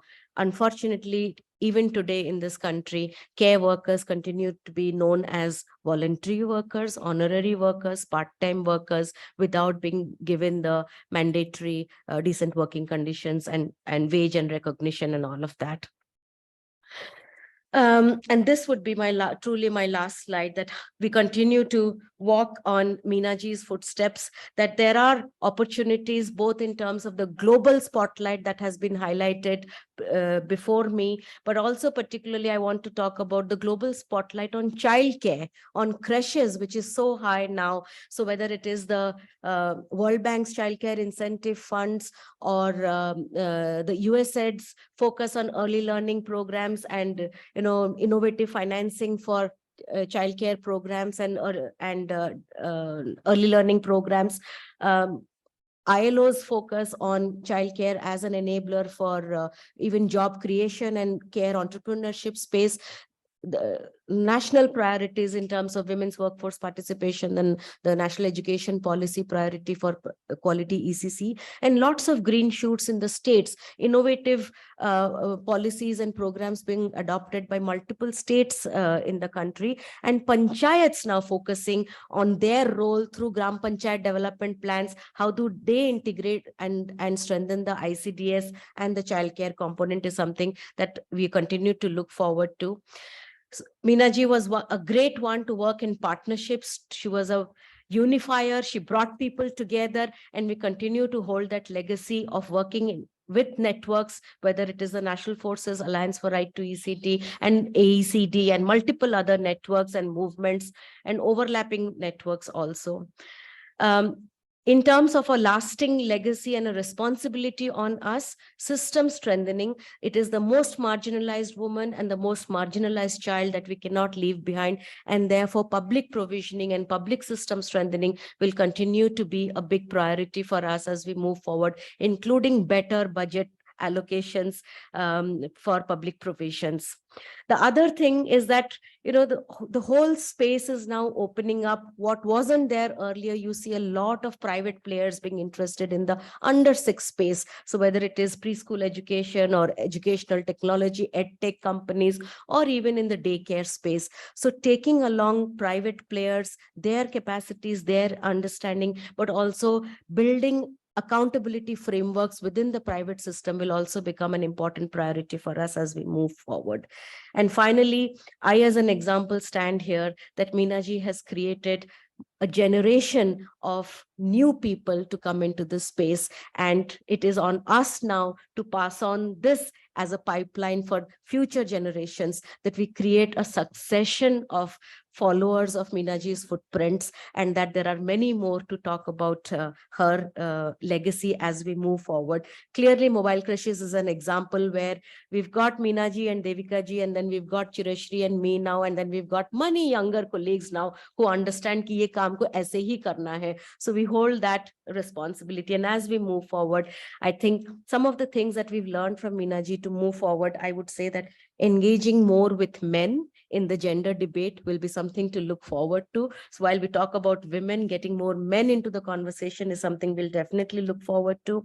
In the changing times where climate change is going to be affecting everyone, including our future generations, integrating the debate and the discussion around climate change and early childhood and women and gender equity is something that we will be integrating learnings from her into these new age innovative programs. Technology is here to stay, and therefore how can technology include and be equitable rather than technology being a divisive method? That is something for us to look forward to. And as I mentioned earlier, the role of private sector, employers, and the whole non-state actors, other than accountability from state actors, how do we take this debate to the non-state actors in this space and hold them accountable and become equal partners with them?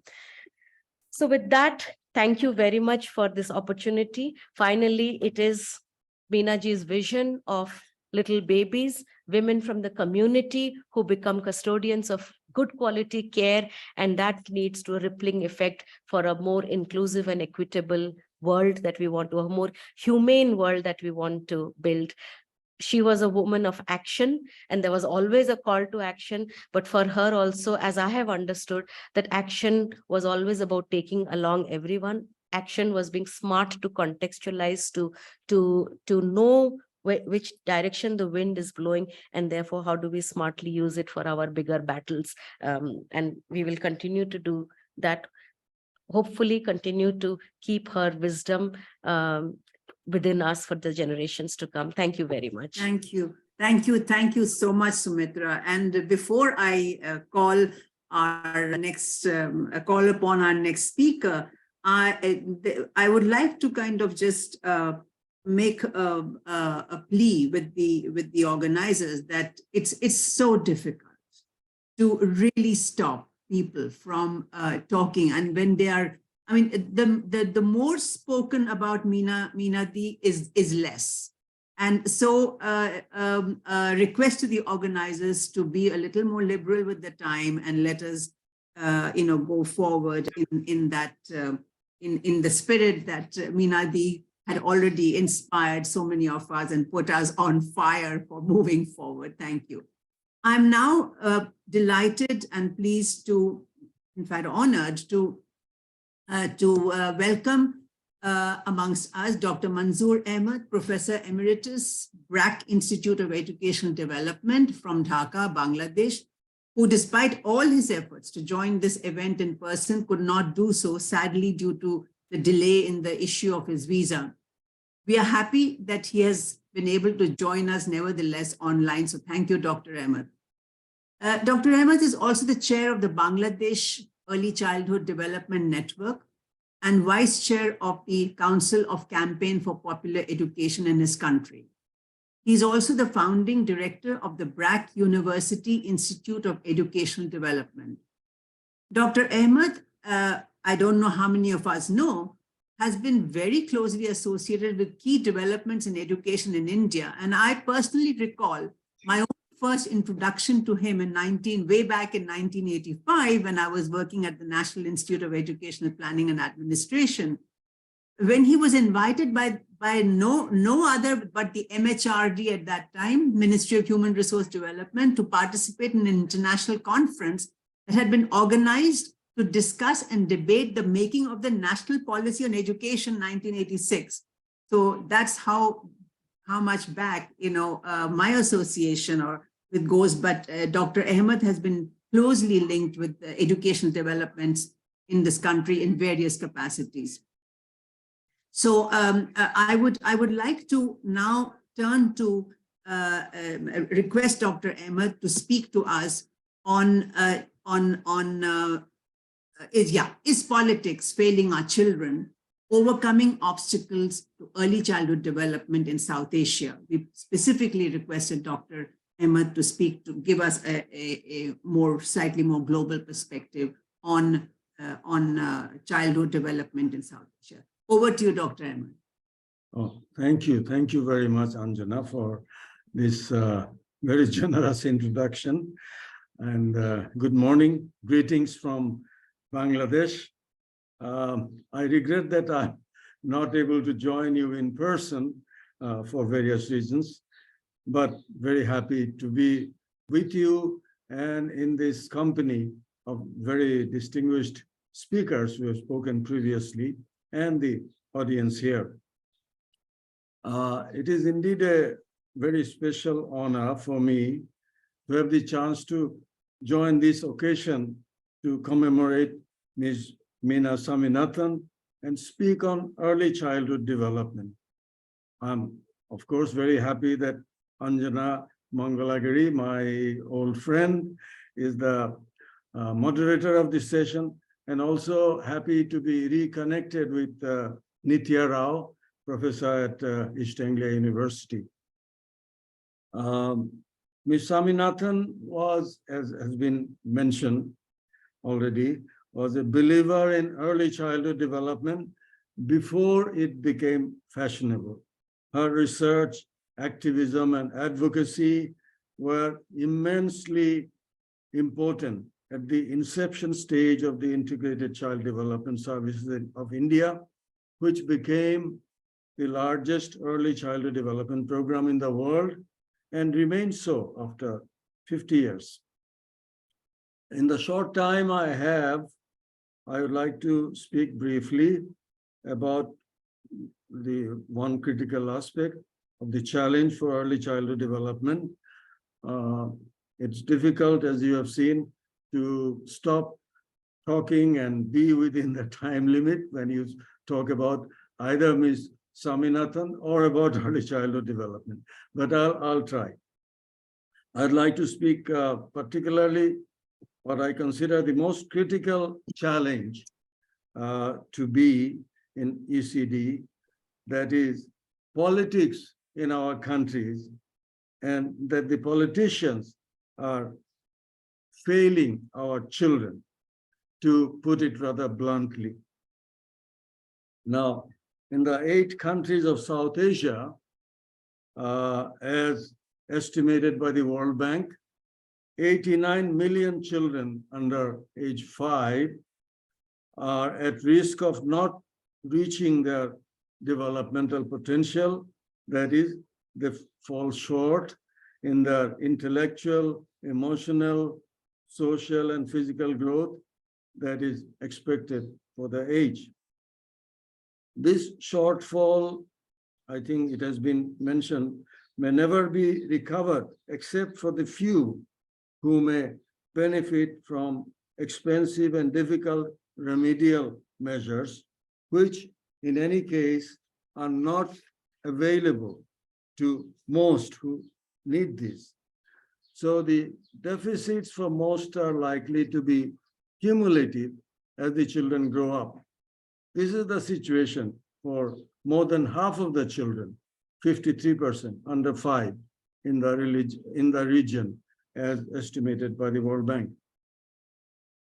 Various things are well known about ECD, already mentioned, like research evidence that show investing in early childhood development is the most cost-effective means for improving economic and social indicators of the country, or in the phase from birth to age 3, referred to as the first 1,000 days, early stimulation is critical for brain and psychomotor development. And in the next phase, roughly age 3 to 6, pre-primary education becomes more important to consolidate the foundations of cognitive and social development. I'll not go on talking about the common sort of knowledge, especially within this group here. A few things that may not be as well known or not given as much attention. I'll mention a couple of things.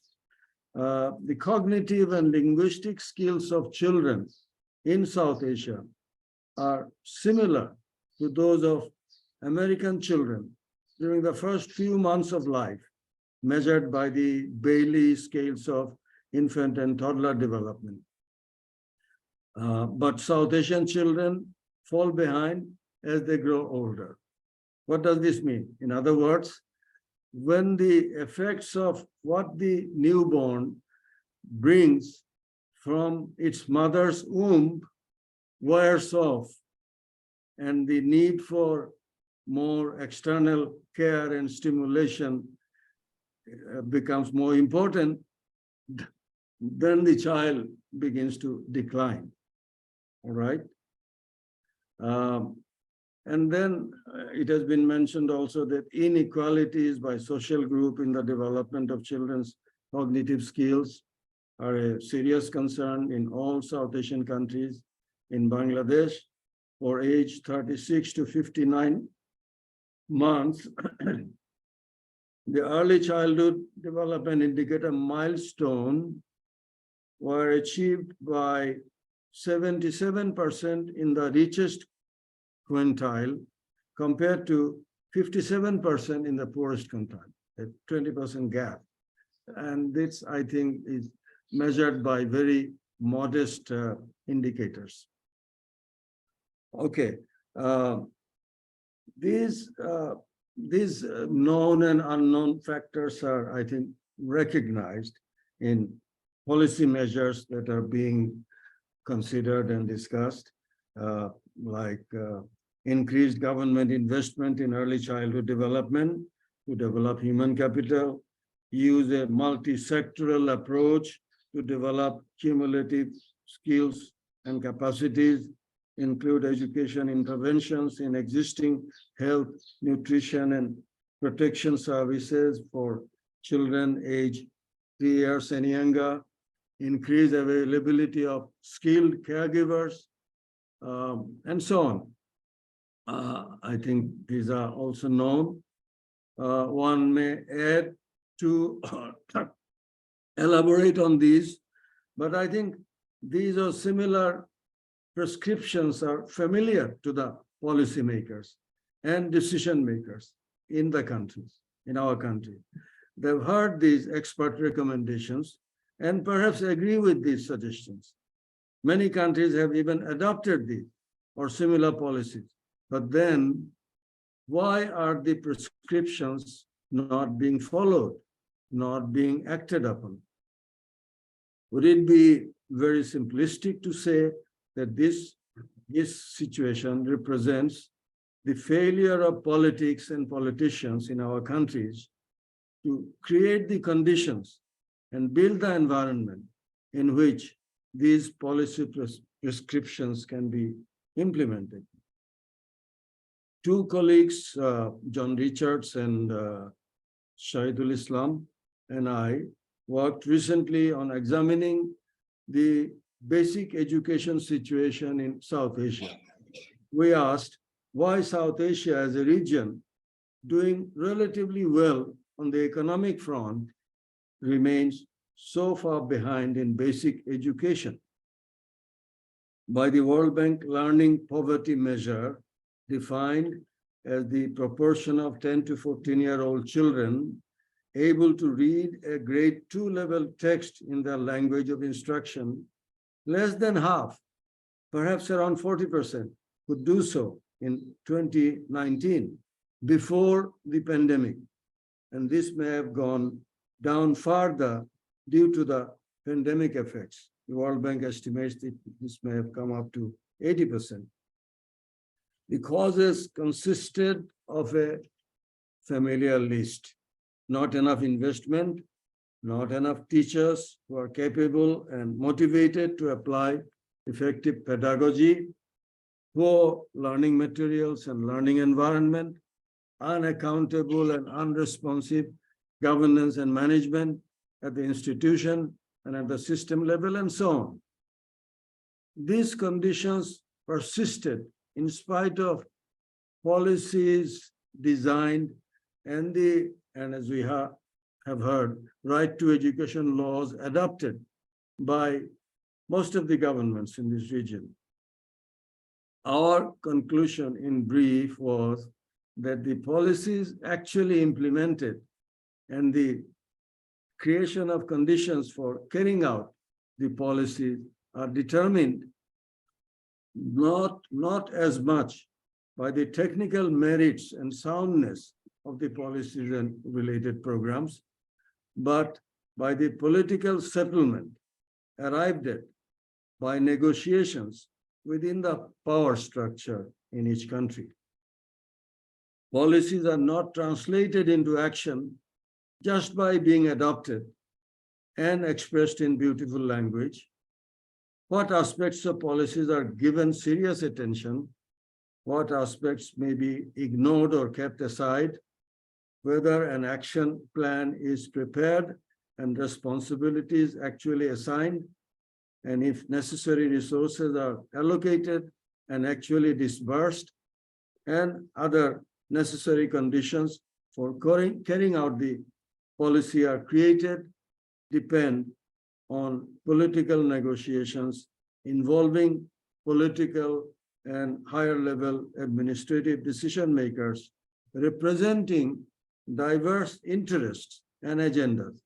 The children's interest often gets lost in this bargaining. I haven't actually come across specific research on the political economy of early childhood development in South Asia, but a recent comparative study on Ethiopia, Liberia, Tanzania, and the Punjab province in Pakistan throws light on the topic. Two researchers, Michelle Neumann and Sean Powers, attempt to draw conclusion on political prioritization of early childhood education in low and middle income countries. That's the title of their study. Defining political priority as the allocation of policy attention and resources to address the issue, the writers talk about 5 categories of influences. These not necessarily in order of importance and in their language. 1, transnational or external influences, including international goals and norms. 2, issues characteristics, that is the nature of the problem and availability of relevant knowledge, information, and data about the issues. 3rd, is actor power, actors who are engaged in the issues, presence or absence of political champions for it, and the strength of civil society organizations on it. Fourthly, ideas that are developed and articulated about how key actors understand and define the problem and the solutions and necessary actions. And finally, the political context, the environment for actors and ideas to interact, to adopt the right policy and strategies and follow up with actual implementation of the policies. The first two of these 5 factors I mentioned above are about global knowledge and norms, and the knowledge and norms, and the technical aspects of the problem and the solutions. These are important, and as I noted, some attention is given to this.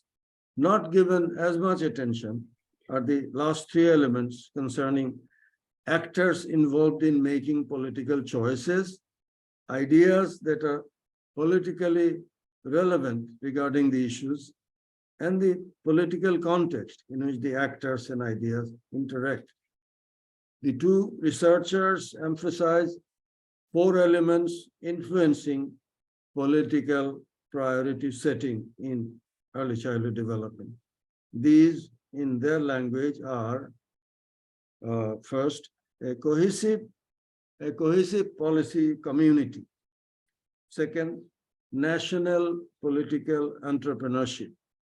Third, guiding institutions. Fourth, and the last one, civil society mobilization. A policy community is meant to be a coalition of committed and organized academics, researchers, professionals, activists, public interest defenders, including politicians, who would engage in helping build a cohesive agenda and consensus on what is to be done, and actually engaging in action to do these things. Political entrepreneurship is meant to be the presence of and actions of high-level national political champions of early childhood development. Ellen Johnson Sirleaf, the president of Liberia during 2006 to 2018, and a Nobel Peace Prize winner, is cited as an example of whose conviction and commitment led to policy program and resources for ECD in Liberia during her tenure. Unfortunately, the gains did not last when political leadership changed and others came into power. Guiding institutions referred to functional governance structure at different levels, coordinating and steering bodies at national level and state level in federal systems, accountability and participatory processes and practices, all actually functioning and not in existence just in name, just as facade, and with an impetus to improve their performance. The civil society organizations currently are mostly engaged in direct service provision and supportive activities such as teacher training. And they do make an important contribution. But do they make enough difference in the system on a sufficient scale? Can they collectively direct their energy to creating demand for change depending on the political context? Can they mobilize parents, engage with teacher unions, other rights advocates, and launch campaigns targeting politicians and voters? Ideally, this mobilization would foster demand for quality from below, as Ms. Swaminathan would say, not just increased access, by convincing key actors about developmentally appropriate early childhood services. Actually, these elements of ECD priority setting existed in the 4 countries included in the study. We can also recognize the presence of these elements in the countries of South Asia, in India and other countries. Unfortunately, in the 4 countries, while these existed, these did not and do not exist in sufficient strength, not consistently and continuously enough, and not in a combination that could reach a tipping point to make a significant and sustained difference. I believe we in South Asia can relate to this finding from the study. So, where do we stand? We are not in a satisfactory situation, obviously. The challenges are formidable. The political dynamics of decision-making needs much greater attention. These need to be better understood and examined in each country context. All who are concerned about our children's entitlements and rights and our respective nations' future need to work together to build a broad consensus leading to a national compact to guarantee each child a fair start in life. Can we be hopeful about the future? You can form your own views about it. Rabindranath Tagore wrote that each newborn child is a message from God that God has not given up yet on humanity. Mina Swaminathan remains an inspiration for us in this struggle. Thank you. Thank you so much, Dr. Manzoor Ahmed, and that was such a beautiful way to end your, your talk. I would now like to invite, and we are pleased to have with us, Dr. R. Sujata on this panel. She is consultant with UNICEF India, working with the Department of Planning and Development, Government of Tamil Nadu. Dr. Sujata has been engaged with the localization of SDGs at the Panchayat level, promoting inclusive education in early childhood development and child-friendly panchayats. She will be speaking to us on leaving no child behind. How inclusive is early childhood care and development? Dr. Sujata. Good afternoon, everybody. So I'm honored to be here on this day when we are celebrating the Mina Swaminathan ji. And I have very fond memories of her during my student days when I was working with Dr. Jam with the development of the tools for development assessment and how it could be used for training ICDS workers and Anganwadi workers, and I've been part of that. I've had many listened to many of those arguments and discussions between Dr. Jam and was quite an interesting thing to how to look at it from the medical angle to the social angle, and that's the way we will have to be looking at early child development, and when particularly when there are families who have children with disabilities. So I start with this. So the first 3 years, a source book on early childhood care and education, where Mina Swaminathan has spoken so much about that as early as 90, in where she speaks about how the first 3 years we need to be, giving children nurturing care and, providing them the basic needs of love, affection, and where the family becomes the most important component, and how later one has to go into the look at the, the growth and development, and particularly the important aspect when she stresses on the aspect that the major task of childhood is learning, and the learning starts early. And that's, I think, the most important thing that came out. And I think she championed the cause for a very long period. And I think we still have a long way to go in imbibing it into the system and trying to make this into these things. And now, if you look at the leaving no child behind, if you look at it from the rights perspective, we have under the Article 45, we try to include the early childhood care and education to all children. And that has been actually, a phenomenal in understanding that it has to start early. And then also the ancient strategy where actually people with disabilities and their care, how we measure the outcome indicators and what are the targets we will have to focus on, the goals, all that brought into focus that whenever we have children with disabilities, what is the approach we would have to be taking, and what is it, how we have to plan for their early childhood care and development. And the sustainable development goals also, we speak about ensuring inclusive and equitable quality education. And the target 4.2 specifically speaks about early childhood intervention. And I think this is a matter of great importance to note that the target 4.2 actually places the early childhood care intervention as a priority, and that makes it more mandatory for all countries who have signed the declaration for Agenda 2030 to include this as part of their thing. And the monitoring of these becomes now easier, and I think part of the system. So that is an important component, and I think we have to recognize that it has happened.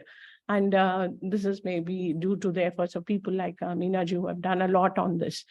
And the concept of the rights-based approach and not just a philanthropical, charity-based approach is what is gaining more momentum. And I think Tamil Nadu is going a long way in taking the social justice concept forward in looking at it from that point of view. And the right of every child to learn with his or her peers is one of the critical components we are looking at when we're speaking about inclusion and inclusive education. Then this is a framework for disability inclusive education, which the UNICEF has actually had just tried to modify and bring about, and where we look at the supply in terms of the teachers, infrastructure, learning materials. And this is actually, though the framework is yet, and how much of it is available at all levels, and how much funding goes into it, all those are questions that we will have to be answering, and probably we may need more research. But yet there is a framework, and what work has been done, I'm saying that this is available in terms of what should be available, at least we know. And that's a sort of, commitment we are looking in terms of this. And the quality in terms of the curriculum and the pedagogy, what would be required. This is a lot of material and things have been developed over a period of time. And the guidance material available for teachers are also available in this space. But is it available for the teacher who's handling that is a question to be answered. And in terms of the demand, the attitudes, that's the thing, whether it's the teachers or also the administrators and how they are looking at it, and also parents and communities. Are parents really looking at? Many times we find that when you're looking at children with disabilities, there is a denial and thing when such children happens, and that by the time they are mainstream, they lose a lot of the learning gap happens. So that moving and keeping a focus beyond the medical to look into their social development and the way their cognitive development happens is a great challenge. So they would like, as a family who is affected, they would like to reverse the medical process and to expect a cure rather than get them to focus. The acceptance and then moving forward is something that has to come, and then only the early childhood education will be possible. And then looking at the enabling environment, we have the laws and policies. I think we have now the laws and policies in place. But the gap on the data is one which we need to be looking at. We do not have enough data to substantiate evidence-based planning or evidence-based interventions. So that's one gap which we have to be consciously working towards. And what is the leadership and management level? At what levels we need how many people, and how many people are going to lead this process is what is challenging, and we are looking at it. And most importantly, financial allocations. How much is money going into it? And probably I'll be taking us a couple of minutes to look at that also. But nevertheless, these are important aspects that go into looking at a disability inclusive education in the country, and early education particularly. So what are the legal provisions? As I mentioned earlier, the different acts, as we are going for the differently abled from the 1995 Act, which has been replaced by the 2016 Act. And you also have the National Trust for the children with the disability and cerebral palsy, mental retardation, and the entire autism spectrum disorders, which are saying that various how to actually bring them into the inclusive fold is available with the government as the thing.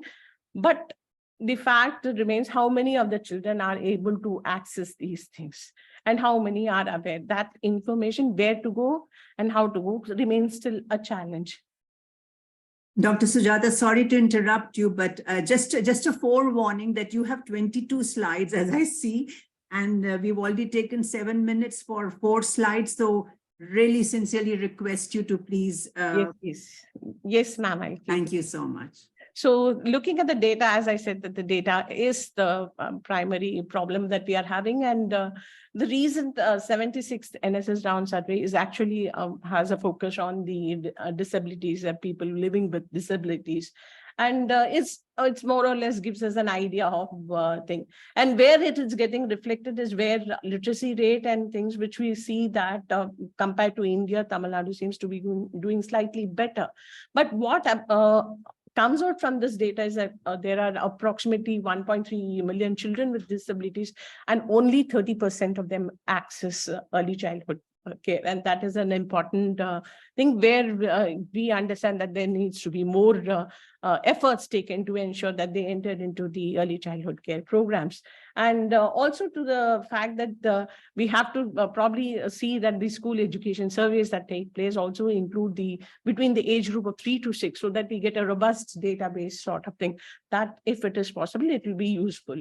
So then going on to the financing, as I said, again, data on financing is also an important indicator. If you look at it, this is from the Center for Budgetary and Governance and Accountability. Well, it said India only gives 0.1% of the share for the disability financing as percentage of the GDP. So that's quite a low percentage, and compared to that 0.39, and overall we are seeing the social sector funding going down. And for these people whom we require a larger funding thing, the situation is the actual estimates would be around 1.5 to 2.2% of GDP. If it is given, it would be a good thing. That what's the estimates from the CBG are saying. But we still have to go a long way. And if you look at the per child allocation, that's, if you will see that it is from ranging from Meghalaya rupees 45 to Himachal Pradesh 39,806 spent per child for an annual thing. You'll find Tamil Nadu somewhere around in between 7,507 rupees being spent per child. And the allocation from this is based on the figures, just to give us what is the financing pattern, to just give you an idea. And if you look at the allocation, it ranges from annual from 3,000 to 34,000. It's like 10 times, the first between the thing. And Tamil Nadu has been doing quite well in terms of more than the all India average, but still we have to go a long way. And that is what we are seeing, because the 12,965 and Arunachal's allocation is like nothing. But we also have a larger population, so, and that we have to consider. And we find that preschool education receives, in terms of the kids and all that, only 22.8% of the allocation is going on to the thing. And most of it, the allocation goes for nutrition. So that has to be taken into account. So what is the need for thing? As we are saying, that early childhood education is actually catch them young. That's the way we have to go about it. There's no second thoughts. And even if it is for the inclusive education, we would have to catch something. We'll have to convince them to get their children so that the trajectory of delayed development goes on to positive development. And we believe that up to the age of 4 to 5, all the inclusiveness in terms of the skills required for numeracy, the literacy, everything, cognitive ability, and peers, handling peers and social things, also those skills are also picked up there. So it's essential that we ensure that the sensitive periods for brain development, the children are in school and the early things somewhere at the Anganwadi or the school. So now looking at the inclusive, as we were discussing, the inclusive approach versus the medical model, where we speak about segregating based on the deficit. You have special schools where try to focus on what is the deficit about and try to build on that. Whereas in an inclusive model, we try to teach things, the difference in the pedagogy and how we are dealing with it. And at the panchayat level, I think it would be more easier and integrated to go for an inclusive model with the approach can be followed. But and these days, with the bridge courses that is available, the government pushes for the inclusive model now. This is again a challenge. Now, looking at the private and the public schooling concept that is emerging, and in states like Tamil Nadu, where we have more number of children in the private schools, this comes as a major challenge. The educational aspirations versus the nutritional aspirations is one challenge where we find a lot of children being sent to pre-KGs and schools, and where there is no nutritional component. And under the Right to Education Act, there is a provision for them to be put into big educational institutions, which are private institutions, which actually do not take care of the nutrition concept. So how does this component come into this? How can we be more inclusive on that aspect is one challenge which we think. And there is also the aspirations of the parents which come into force here we're looking at.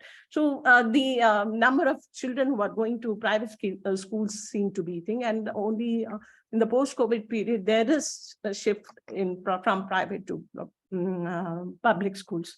So now comes the role of early intervention centers that are there, as per the mandate now to have for the differently able children at the early age, the early intervention center through the Rashtriya Bal Swasthya Karyagram, and also which looks at the development milestones and sees how the child is there, and look both at the preventive as well as the remedial aspect. So this efficiency of the pickup and to how they enter into the early intervention center, and when they enter into the early intervention is a matter of concern. And as early as they enter, they will be able to be mainstream that early. So that is a very critical component.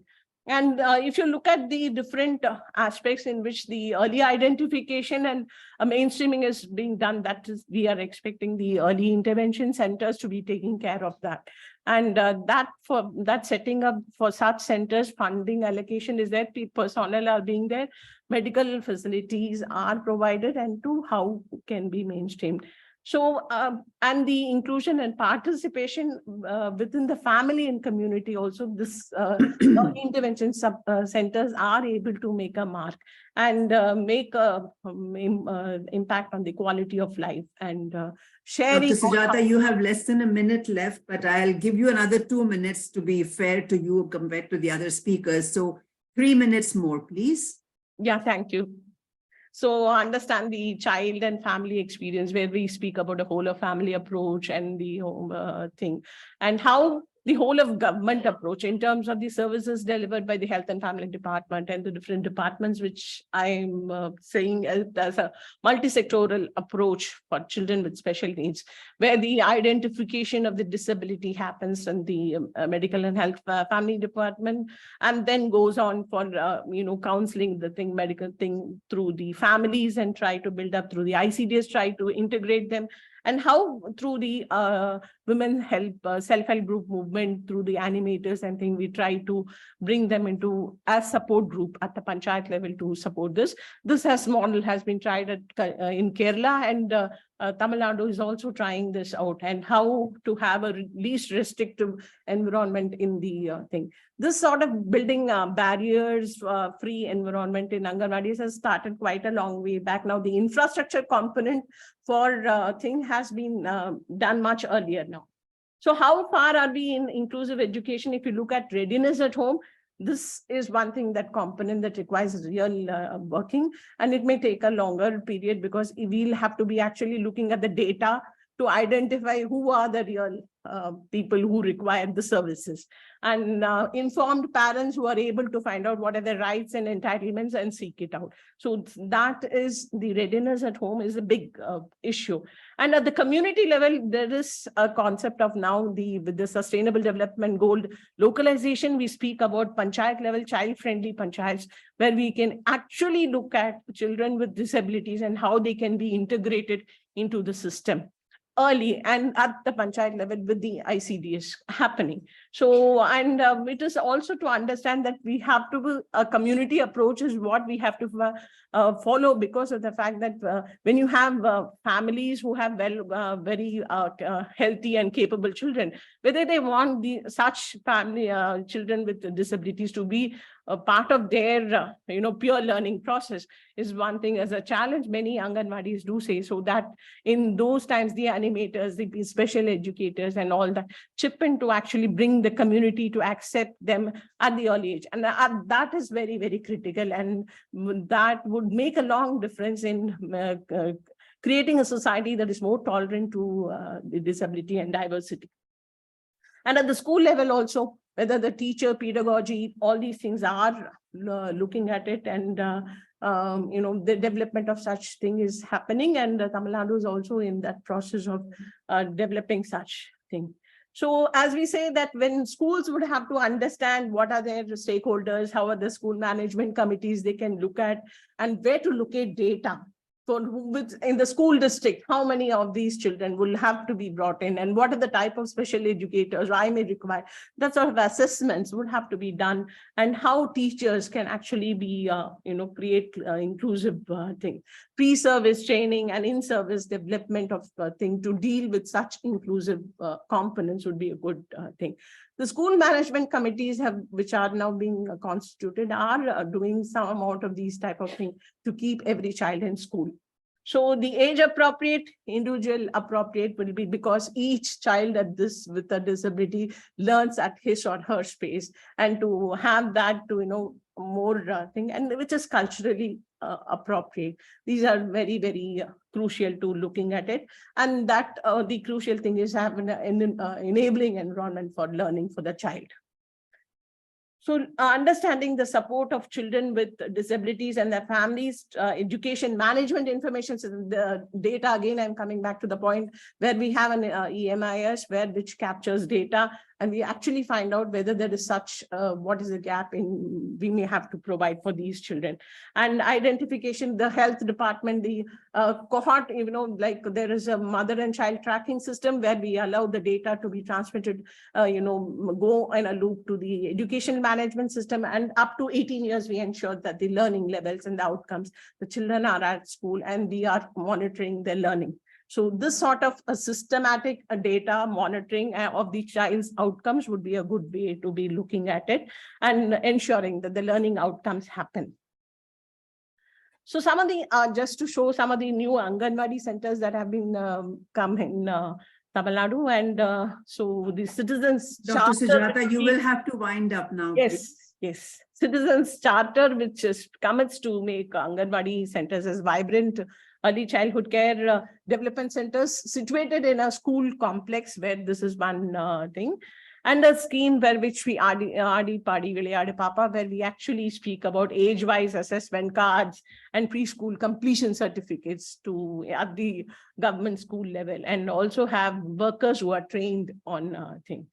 And approaches, which is a convergent approach, which speaks about a standard operating protocol, where the early childhood education at the intervention center at the household level is being linked to the thing. This is helping a state level convergence committee, the district level convergence committee, and how to go about working with together. So with that, I wind up what are the efforts that are being done, and will take any questions. Thank you. Right. Thank you very much, Dr. Sujata. I'd like to ask the organizers for how much time we really have are left with for the discussion, because we are now going to 12:30, and I know that this session is up to 12:50. So you know, I will obviously have to curtail the discussion if there is, but just a quick clarification from the organizer side would be useful. Yes, so we have about 20 minutes. Okay. Yeah. Less than half an hour. Okay. Yeah. Yeah, so we can have all the panelists sit there at the dais so that it'll be easy to coordinate. Please be seated there, Yeah. the panelists, so that we can coordinate. And I'll let you know if there are questions online. Dr. Anjana, is that okay? Yes, that will be very useful. Thank you very much, but that will help me to focus then on the screen. So thank you once again to all the panelists for this extremely energizing morning that we've had through the spirit of what Mina Dee's legacy was and continues to be. I'm not going to get into too much of details in summarizing each and every speaker's very, very valuable contributions, but suffice to say that you know, it kind of, you know, fell very much in place one after the other from the trajectory, personal and professional trajectory and association of Mina has shared with us, that encapsulated practically all her key contributions in her life, and bringing out the human being that Mina Dee was. So then moving into Dr. Mishra's presentation, which almost fell in line as a follow-up of Mina Dee's living legacy today, I would say, on the ground at the policy level, and but also raising some very difficult questions on where there are you know, really continuing gaps, which brought us head on in you know, with the question that Dr. Manzoor Ahmed raised on you know, is it really about politics and politicians that is failing ECCD more than anything else? And the extent to which, I mean, I couldn't agree more with Dr. Manzoor Ahmed, you know, having worked in the development sector all my life, you know, the political negotiations between experts and politicians, you know, are the most tricky one. And I think Dr. Mishra was also pointing out that one needs to know, one needs to carry on, never give up, but one needs to also know when to stop before things break down. But Dr. Ahmed, thank you for bringing a very interesting fresh perspective on the political economy of early childhood development, because this is something that really needs to be looked into. Just because it is, you know, it is a social sector of or a subsector of education, does not mean that this does not receive the same kind of attention, you know. And the way you the way you deconstructed, you know, what really political economy of ECCD should be in terms of policy community, in terms of political entrepreneurship, extremely interesting. Thank you very much for bringing these perspectives into the on the platform, and I hope that this will also encourage research, ECD research scholars, you know, who are working on doing research on ECD to further probe into it. And finally, to Dr. Sujata, you know, for the very comprehensive presentation, and it was not just about, as you noticed, inclusiveness as in disability, but how inclusive really is early childhood development in terms of all the elements of the ECD service delivery, highlighting the critical gaps in financing, in early interventions, etc. So yeah, it was something extremely interesting. You know, she raised the questions on to what extent at every stage, how to what extent you know, we really are inclusive. I'm wondering, whether just before I open the floor to the organizers, whether, summarizations of these excellent presentation this morning can be put together, as a not only as a memorial for this occasion, but also for moving forward in terms of reference to the references made that can be made to today's presentation and in moving forward. That is also ending on an optimistic note. So now I open the floor to questions. Okay, so we will have the ones online from Kavita, from the organizer, from the support, IT support. But any questions? Anyone wants to raise your hand to speak? Please mute yourself and unmute yourself and show us, also, who you are, and please ask. Okay. So if there are questions from here, we'll pass the mic around. Yes, please, that will be useful. Yes. So there's a question here from a gentleman. I'm Bhubalan, doing PhD in the Department of Education, Madras University. I have 3 important questions. One is, what is the age for childhood education?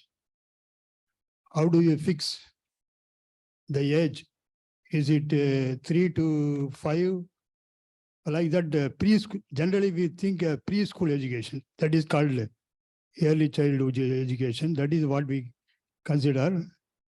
And the question is, how do we fix? Have we fixed the age for early childhood education? And then, how do you make a survey of such group through our population survey? Have you surveyed the population of those groups? Another is preparation of resources to meet the requirement of that age group. Thank you very much. General, normal, as well as the physical, exceptional category. Excuse me, Do sir. we have resources, human resources, material resources to face these, to train these children through the teachers?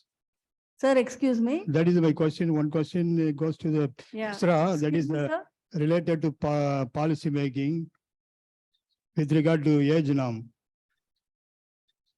Okay, sir, we would like to move to other persons and questions. Would the panelists collect the questions and answer at the end after collecting all the questions? How do we go about this? Would you prefer the panelists? Would you prefer to collect How the would the questions panelists and prefer, yeah. answer together? Will that be easier? Okay, so we are doing that, Dr. Anjana. Okay. Okay. Yeah. So is there any other question from the audience here? Or we could take some online. We could check online if there's any question. There are a lot of comments. Yeah, comments are there. Yeah, but I don't think I saw a specific question. Guru, is there a specific question? No, there are more comments actually. Not any, there's no specific question on the subject per se. So you have, okay. Yeah, sure. Okay, Dr. Nitya. Yeah, this is a question about decentralization, actually. I think several of the speakers mentioned panchayat involvement, at least legally and in the policy. I just wanted to know that how far, especially in rural contexts, the panchayats are actually active in the field of supervision, monitoring of Anganwadi centers, training, and so on. Thank you. Yes. So first of all, I want to thank all the panelists for a really, really excellent and very, very insightful presentations, raising a lot of important questions. My question was about on the nutrition side. Could any of you throw more light on what the major challenges are really with providing adequate nutrition for children, both those who are in Anganwadis, but also those who are out in terms of the take-home rations. We know during the pandemic that there were massive interruptions to this, and the whole system had shifted towards the take-home rations. But has there been an in-depth look at the nutritional composition of the diets of the children? What is lacking and how can we improve those? So we want to respond to those questions first then, before we move on.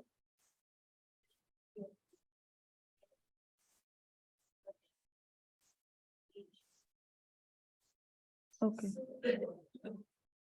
You switch on the mic, please.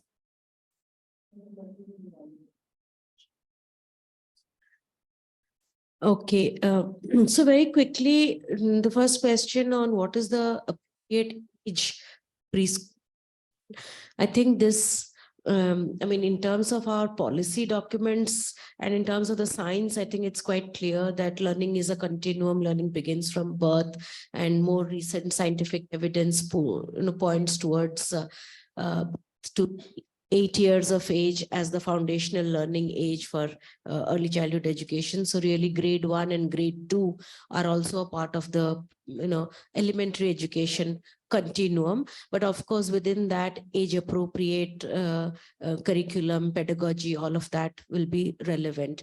I think the bigger question about age for us as a country is because right to education mandates compulsory education for grade 1 entry at 6 years of age, whereas in my last count I know that almost 22 states have age of entry point at 5 years of age. So oftentimes you see mixed age classrooms of 5-year-olds and 6-year-olds in grade 1, and similarly younger pre-primary sections are also mixed age classrooms. I think therein lies the dichotomy or the confusion in the policy framework, which is why it is confusing to push for age appropriate, grade appropriate curriculum and pedagogy. So that is something that state by state needs to be fixed. Your question about what resources and materials are available and what about the teacher preparation.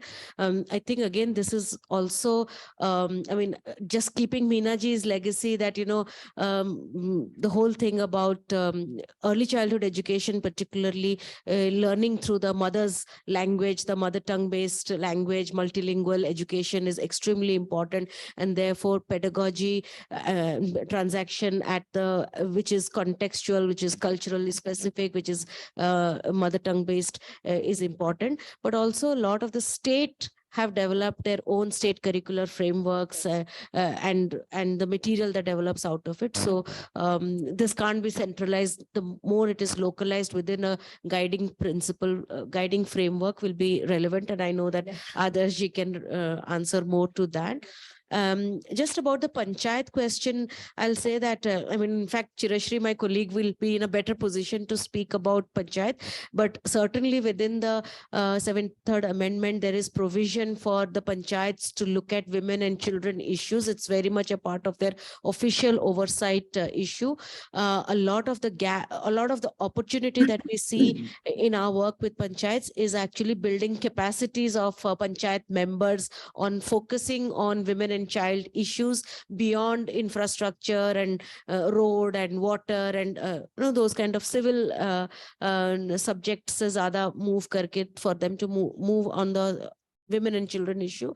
With given the right capacities and the right tools, we at least have seen that more and more panchayats are getting involved in both, and the start point is always infrastructure. So Anganwadi Bhavan, building houses, giving a hand washing unit, to getting more and more involved into the quality of food that is being prepared, the kind of transaction that is happening in the supportive supervision over in also mobilizing women's committee for more panchayat monitoring. Increasingly now in our work in MP, rural MP, Chhattisgarh, Jharkhand and Odisha, more and more panchayat members are getting involved in the, and also in Karnataka, in panchayats allocating and managing funds for creches under the NREGA provisions. So NREGA based creches which is being managed by panchayats through the local SHG. So that. Yeah. Dr. Sujata may want to say something on the panchayats. You've been working on IACD, Inclusive Early Childhood Development with the panchayats. Dr. Sujata? Yeah. Yeah, I'm Chirashri from Mobile Crushes. I just Sorry. want to add our experience working on 4 rural areas, and where we have able to secure 10% of the budget in the Gram Panchayat development plan. So it is a huge area where the 15th commission has come, and there has been a devolution of power, and there are the decentralization of budget that can be a huge potential, where if we trained and we aware the people how important is the early childhood care. And now in the panchayat, 40 panchayats, they have started allocating funds, allocated budget for the ECD thing. So that is one, as a future way forward, I think it will be a very good move, where we can aware the panchayat members and they can have an allocated fund for that. And I think in the Kerala, there is already a statute and obligation where 5% of budget is being allocated for the young children. That's right.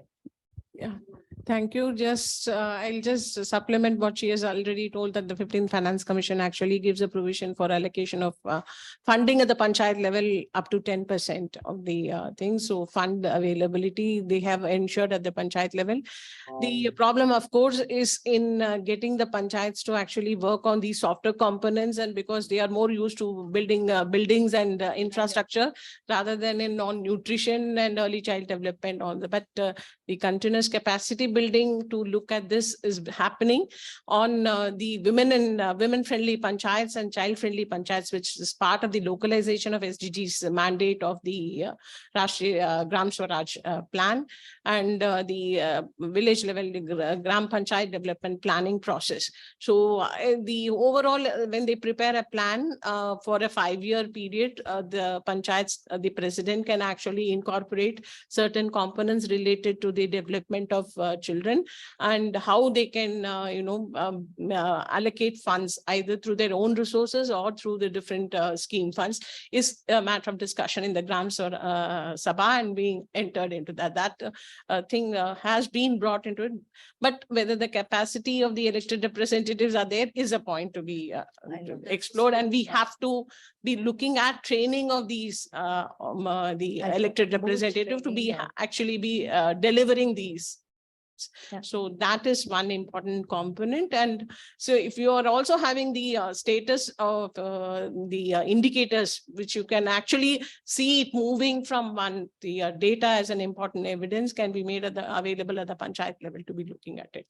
Kerala has done a lot of things on the panchayat level development plan, and they do have a child plan at the panchayat level, which is much, I think they have even for the inclusive education, the BUDS program, where they're able to bring the children who are differently abled to the panchayat, to send vehicles to pick them up, and think that sort of the decentralized approach to child planning has happened. Yes, and it's actually worth emulating across the country if you're looking at a child. I think just to add on the decentralized planning, which is really not only using the fund, but empowering even all the stakeholders within the local area is important. And the other question, when it came to what age it begins, it's very important that we must accept that 0 to 3 years are the most important things, and parenting awareness and knowledge and counseling has been introduced again in ICDS strengthening program. Funds have been given, and there is reorganization of the role delineation to Asha worker, to Anganwadi worker, and another counselor. There is one particular day which is celebrated in a month, which is called Early Childhood Education Day. And in that, workshops are held. There are protocols being made, and each state is at a different level. But I think the thought has started coming up, and I'm sure it will catch up in terms of its functioning and implementation. But I think there is a lot of awareness now that we need to cover home-based activities, to ensure, due to the brain development of the child, which is the most rapid during the first 3 years. So I think we need to, as community, as civil society, you have said involvement of the civil society, to ensure that the mothers are empowered to know what kind of care they have to give it, and family support, which is more important, which involves sibling and fathers, which have been missing in their role. That is, yes, the family base. And the second thing which I was thinking was that whenever we do advocacy, we forget that people need to be convinced at all levels. So starting from grassroots to the administration, to the funders, to the politicians and everywhere, I think we need to demystify empirical research and make slogans, make messages, let people know what exactly it means in terms of it and what do they lose if they don't do it. You know, that kind of approach probably would have. I think I would like to add here that I spoke about some unfinished tasks of Mina ji. The first one, I think we need to strengthen advocacy, and in that, her work on manuals guideline has to be revisited, revised, added, supplemented. The good practices which are there and we have identified, we need to go on scale in each place, local context and so on, so that it can give some kind of positive results. And this. As far as the ration part and the PDI question was there, I think there has been a streamlining of the food chain supply, which has been in some states doing very effectively, and involvement of Mahila Mandals and certain ration shops have been given to the women. This thing and involvement of women in distribution and making of food instead of having the outsider contractors giving the food has been in another good practice which has been used. So this I want to add. In the previous system, the systems are going very bad. Yes, I know. And I just want to say that in Bihar, the cash transfer is coming in a big way, and it will be really good problem for the previous system. Not audible. All have to talk about your mind. Some states are using that option. Yeah. Bihar has already started the case study, and now in other state it will be replicated, and it will be as an campaign or as an alliance and forces. I think we have, and with the right to food, we have to take it up, because if the cash transfer comes, it will be a big defeat to the right to all food, NFSA Act. So that is happening, and lot of states are going for the cash transfer. And I think jumping from PDS to the thing, capacity building, which was pointed out, is probably one of the biggest challenge with us presently. The new curriculum has come, NCERT has made a detailed thing. All states have been requested to contextualize it to their state level. I am in the Uttarakhand committee and I know it, how they are working.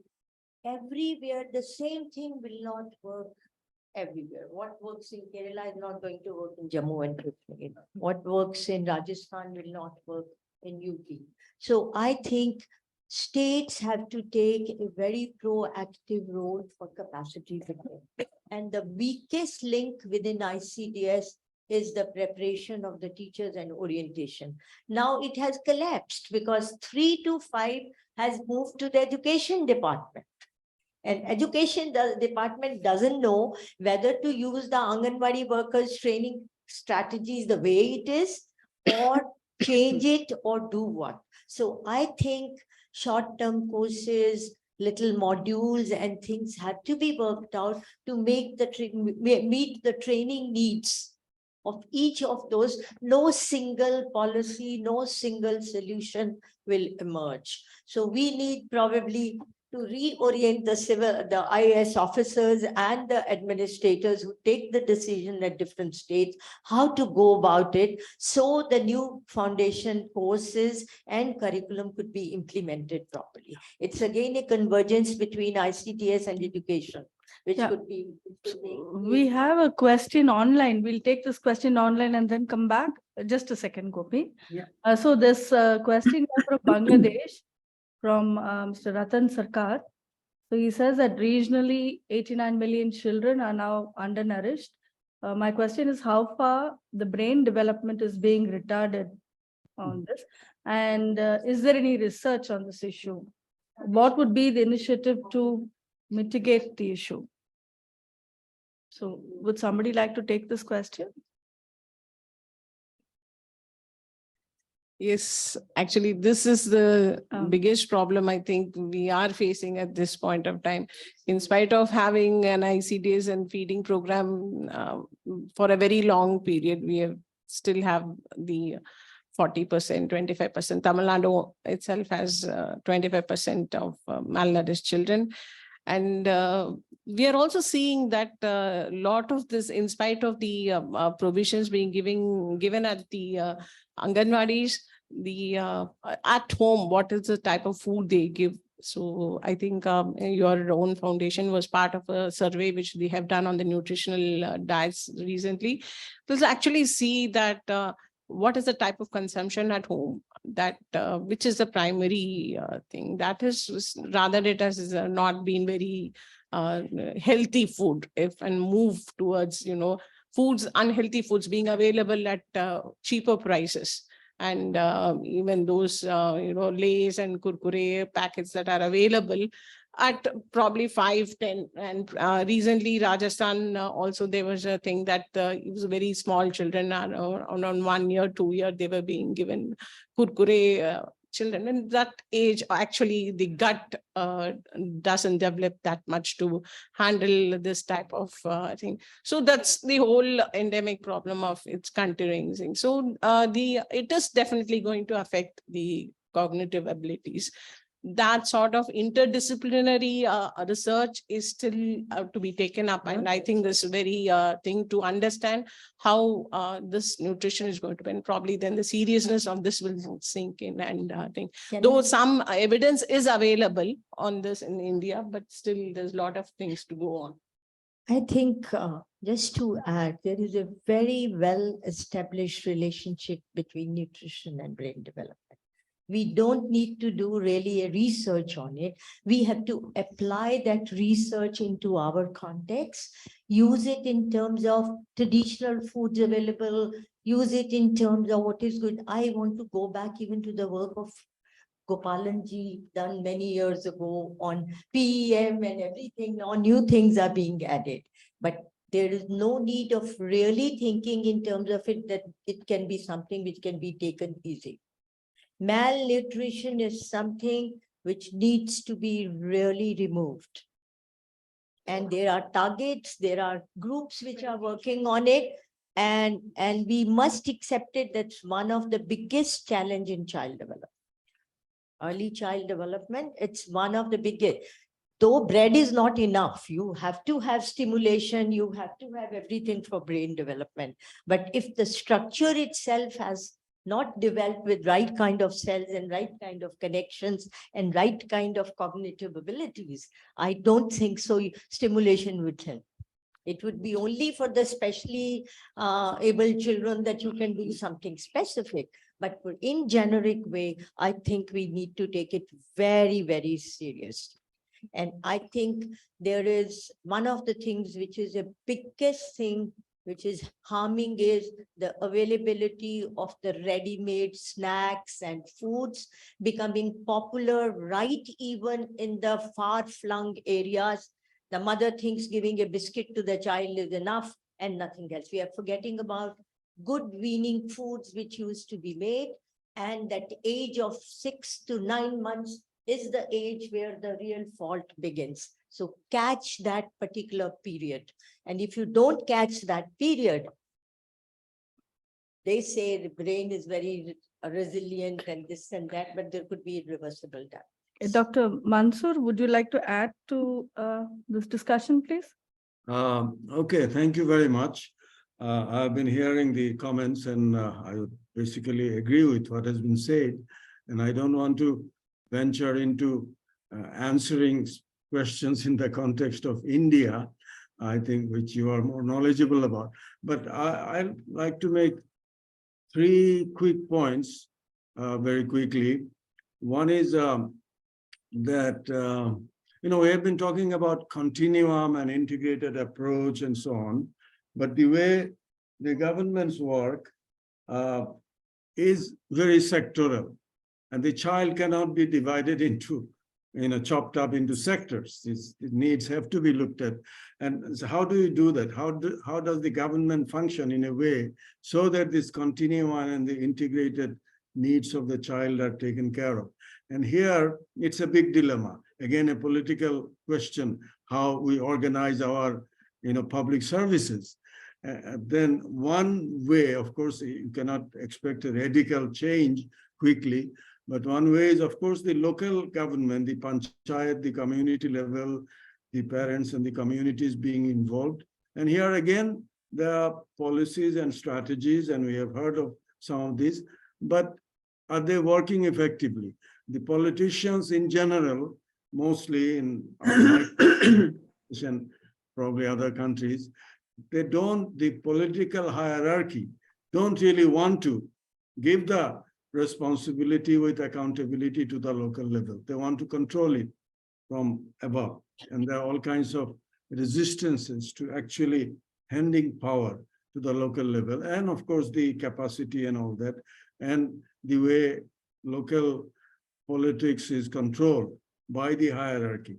So these are problems. So I think the panchayat or the local level could be a way of integrating the different kinds of nutrition and health and care and education come together for the child and for the family. And so here the panchayats, local government, how this can be more effective. And again, a political choice have to be made to make this effective.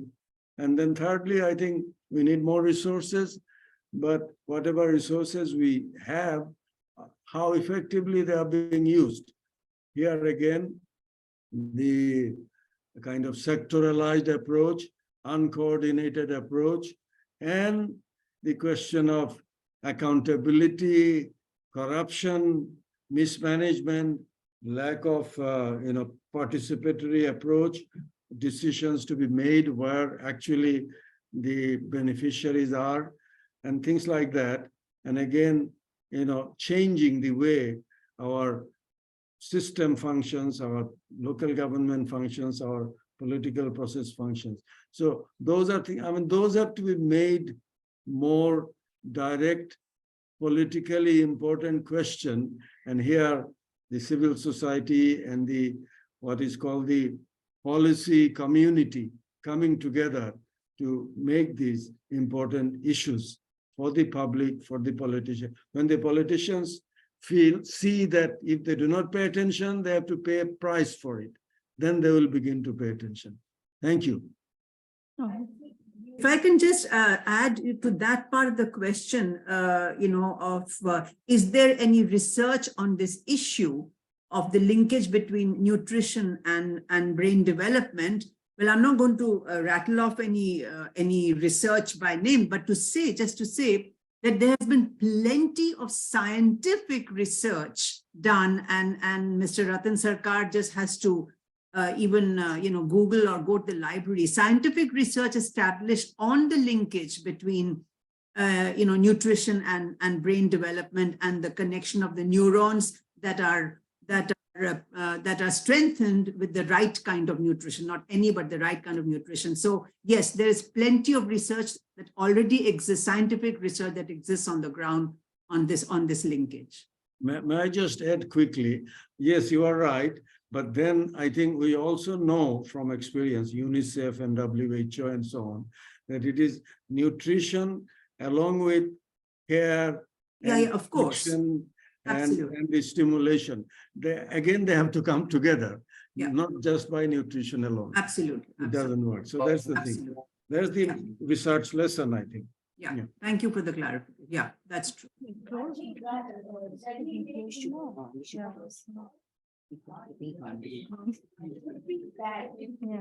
So I think, with permission of the chair, no? Thank you.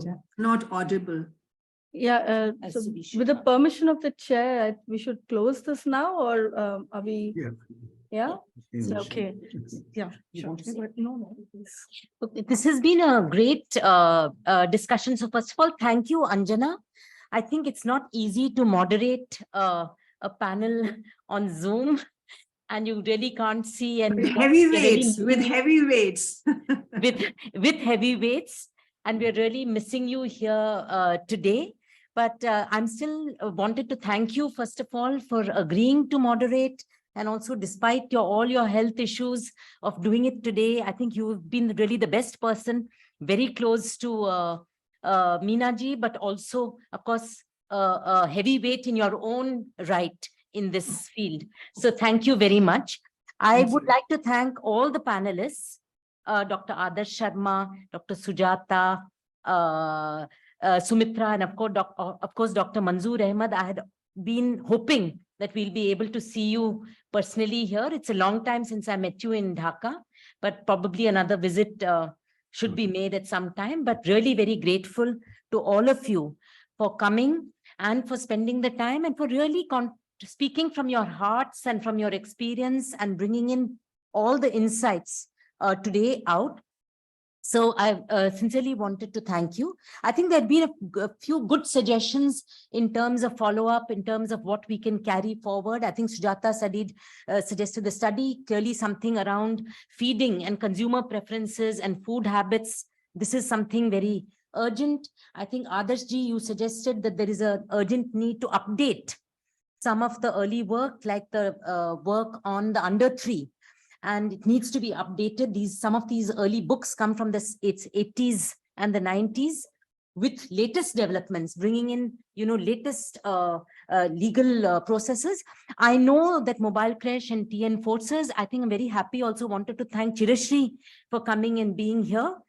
She coordinates the All India Forces or the network on early childhood care and development. And Dr. Manzoor, in answering your question, I think they have been very active in campaigning and advocacy on keeping the pressure. And I think the battle is not won. I mean, the struggle has to continue. So really thankful to you and hoping that over lunch and over today, we can discuss also how to take this forward.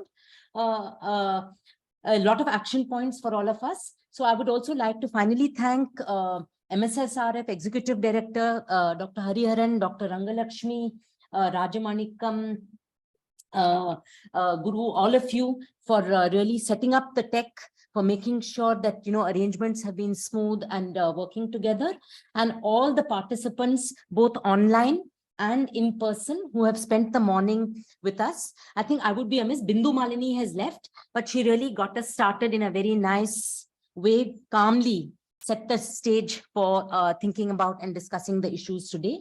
So without further ado, I don't want to stand in the way of lunch. So you're all invited to please join us in the pantry for lunch to close this event. So thank you, everybody. We will now close the session. Thank you.